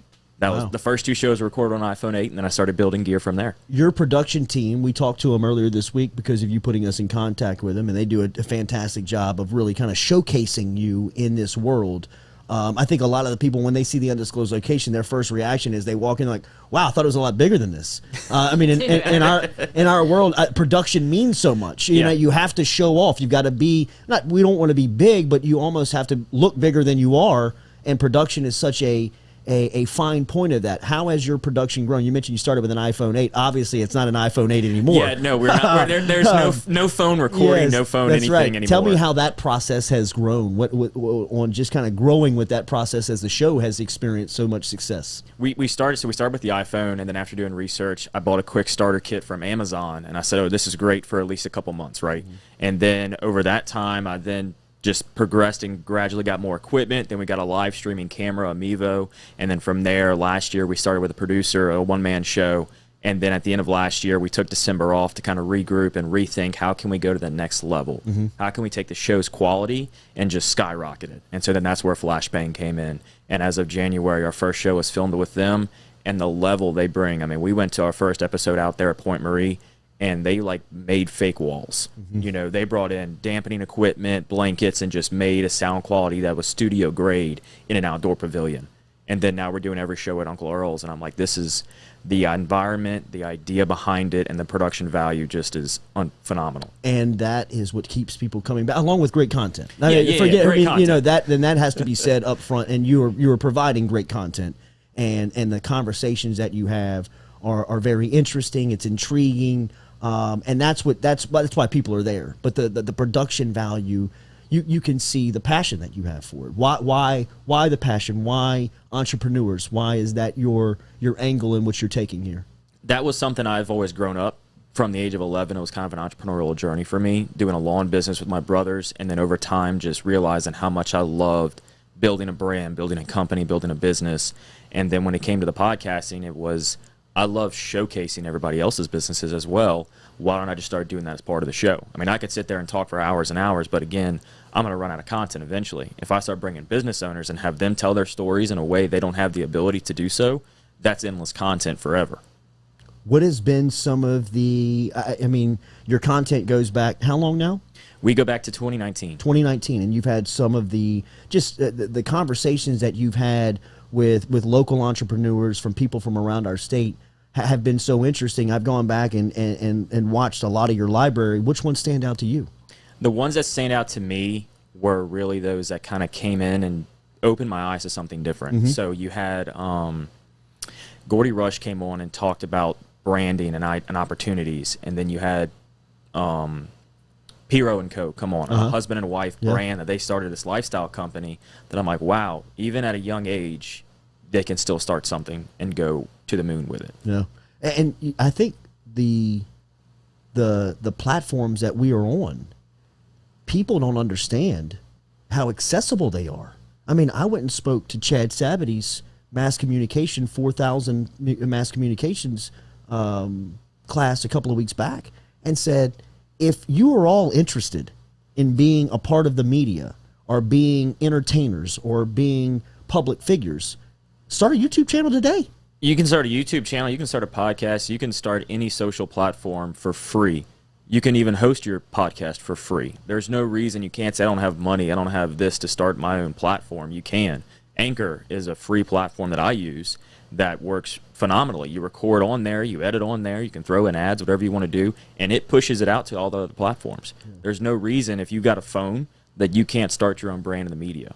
What is the outlook for the Patty G Show? What's the I don't necessarily want to ask you what the ceiling is, because it doesn't feel like there is one. What is the grand plan for what you're doing now? The grand plan is to bring something like a Netflix series to Baton Rouge. Mm-hmm. Something that is video, but you can also attend in person, right? So not just having, oh, you watch it from your device or you watch it from whatever platform you're on. You can actually come and attend the live recording of it, because we don't, for the best of my knowledge, have a lot of that here. Right. And so it's a space that's missing with local people coming out to the show and being interviewing local people. It just builds the community as, wow, we've actually got spark here. We've got something cool here. So we can come to Uncle Earl's and watch the show, right? Yeah, y'all can. I noticed you were getting a tumbling lesson from your latest guest. That was amazing. How'd that go? Yeah, that's. Do you want to demonstrate for us? Or? I don't know. Not enough room in the undisclosed location. It's smaller than you think. That's right. It's smaller than you think. It's not enough room. I mean, I wish I would have been there for that one. That was awesome. And that's part of the show, you know, not to take ourselves too seriously. For sure. Yeah. If the cover photos have shown anything of the Patty G Show, it's that we're there to talk business. Yeah. We're there to talk serious talk. But at the end of the day, we're all people, right? Yes. We're all accessible people. We're not these high figures in the skies that oh no, I'm not gonna do a handstand, or I'm not gonna do this because that's gonna look weird. Like it's you are who you are, and just be authentic to yourself, and that's kind of what the show is all about. I love that. One of our good friends, T. Brown, who has been to the undisclosed location, has been a recent guest of yours. How do you go about getting your guest? What is? I know that I want to say that you're booked up for the next 6 months, aren't you? Yeah, we're booking shows in July right now, July and August. That's great. So, but I mean, we only do one show a week, so it's not a daily show. But yeah, we initially started out by reaching out to businesses within my immediate Rolodex, and that expired after about 6 months worth of shows. And then I started having to reach out to other businesses, and you'd be surprised how many people want to come on and talk about themselves. Sure. It's fantastic. And so from there, it's just this organic growth of now it's guests come on and say, you need to have X, Y, and Z on. You need to have this person on. And then from there, people are reaching out to us, whether it be through email, direct message, on whatever social platform they find us. And now they're starting to reach out and say, hey, can I be a guest? The PattyGShowBR.com is the website. And you can learn all about it there. But as Patrick has said, if you can think of a social media platform, you can find the Patty G Show.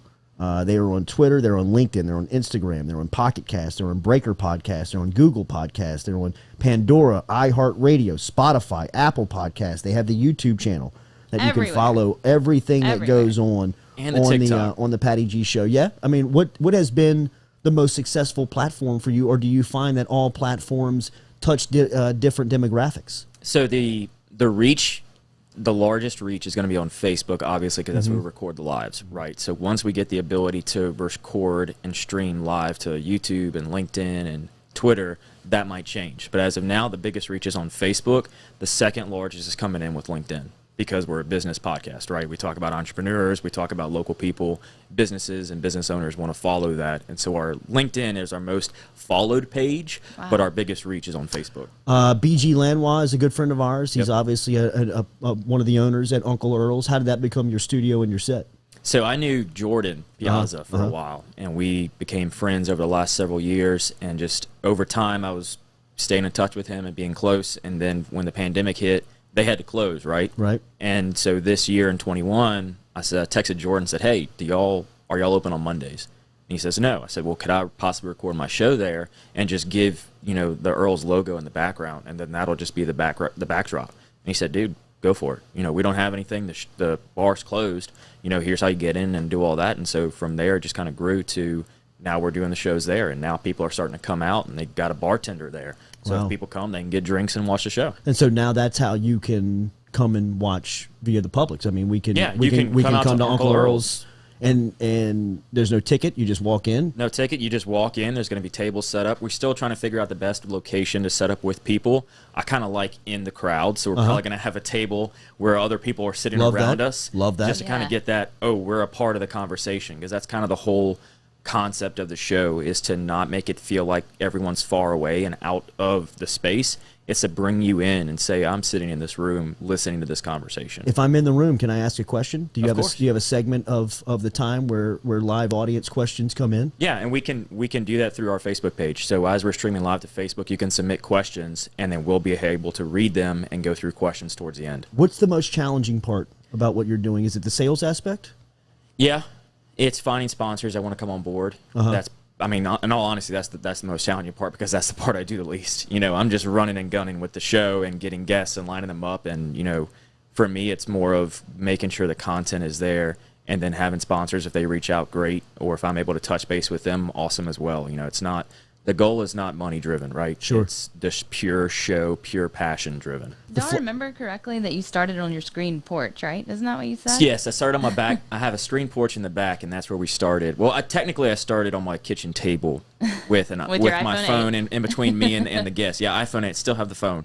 That so shows you had you guests how much coming I upgraded. to your house. Yes, I had guests coming to my house. It can work. It works, and then we started getting a full production out back, and we had studio lighting, studio equipment. At your house? At my house. Okay. And it was great. I loved it. But then, whenever a show started getting to like 60 episodes, my wife was like, all right, maybe we need to, That's right. maybe we need to rethink the location of the show. Yeah, that's right. She's walking through their coffee like that homeowner's insurance policy wants to know whether you're running a business or you're a house over here. That's right. That's right. Patrick Gremillion from the Patty G Show. Make sure you are following him. So content goes live on Monday. We record the content live on Monday.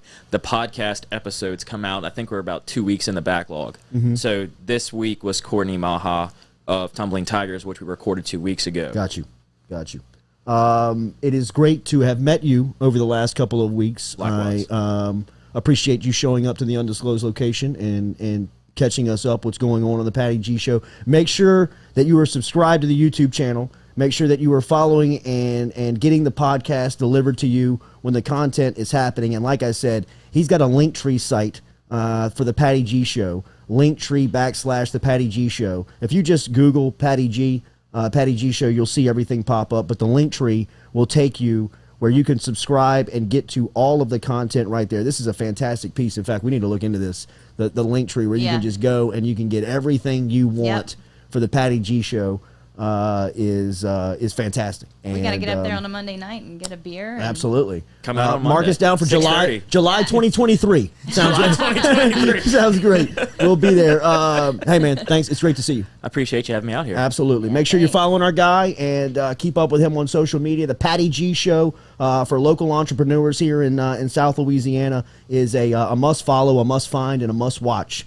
So we appreciate him very much. That's our week, people, and that wraps it up. It has been a fantastic week here on the Jordy Culotta Show. As always, we appreciate the interaction. We appreciate your listenership. We appreciate you sharing, liking, comment on all of our platforms, whether you're watching on Facebook, whether you're watching on YouTube, whether you're watching anywhere and get this podcast. We appreciate R&B Builders and Go Chevrolet as always. We are signing off for the week. When we come back, we'll talk on Monday morning about some of the stuff happening. Look at those brackets on LSU Monday. football, bracket, Sweet 16, Elite 8, going into Final Four weekend. Lots to get to. Enjoy your weekend. Stay safe out there. For the entire crew, Nikki back at the crib, Lizzie here in the UDL, Katie here at the UDL, Patrick Gremillion at the Patty G Show, Jordy Culotta signing off. We're back with you Monday morning, 7 a.m.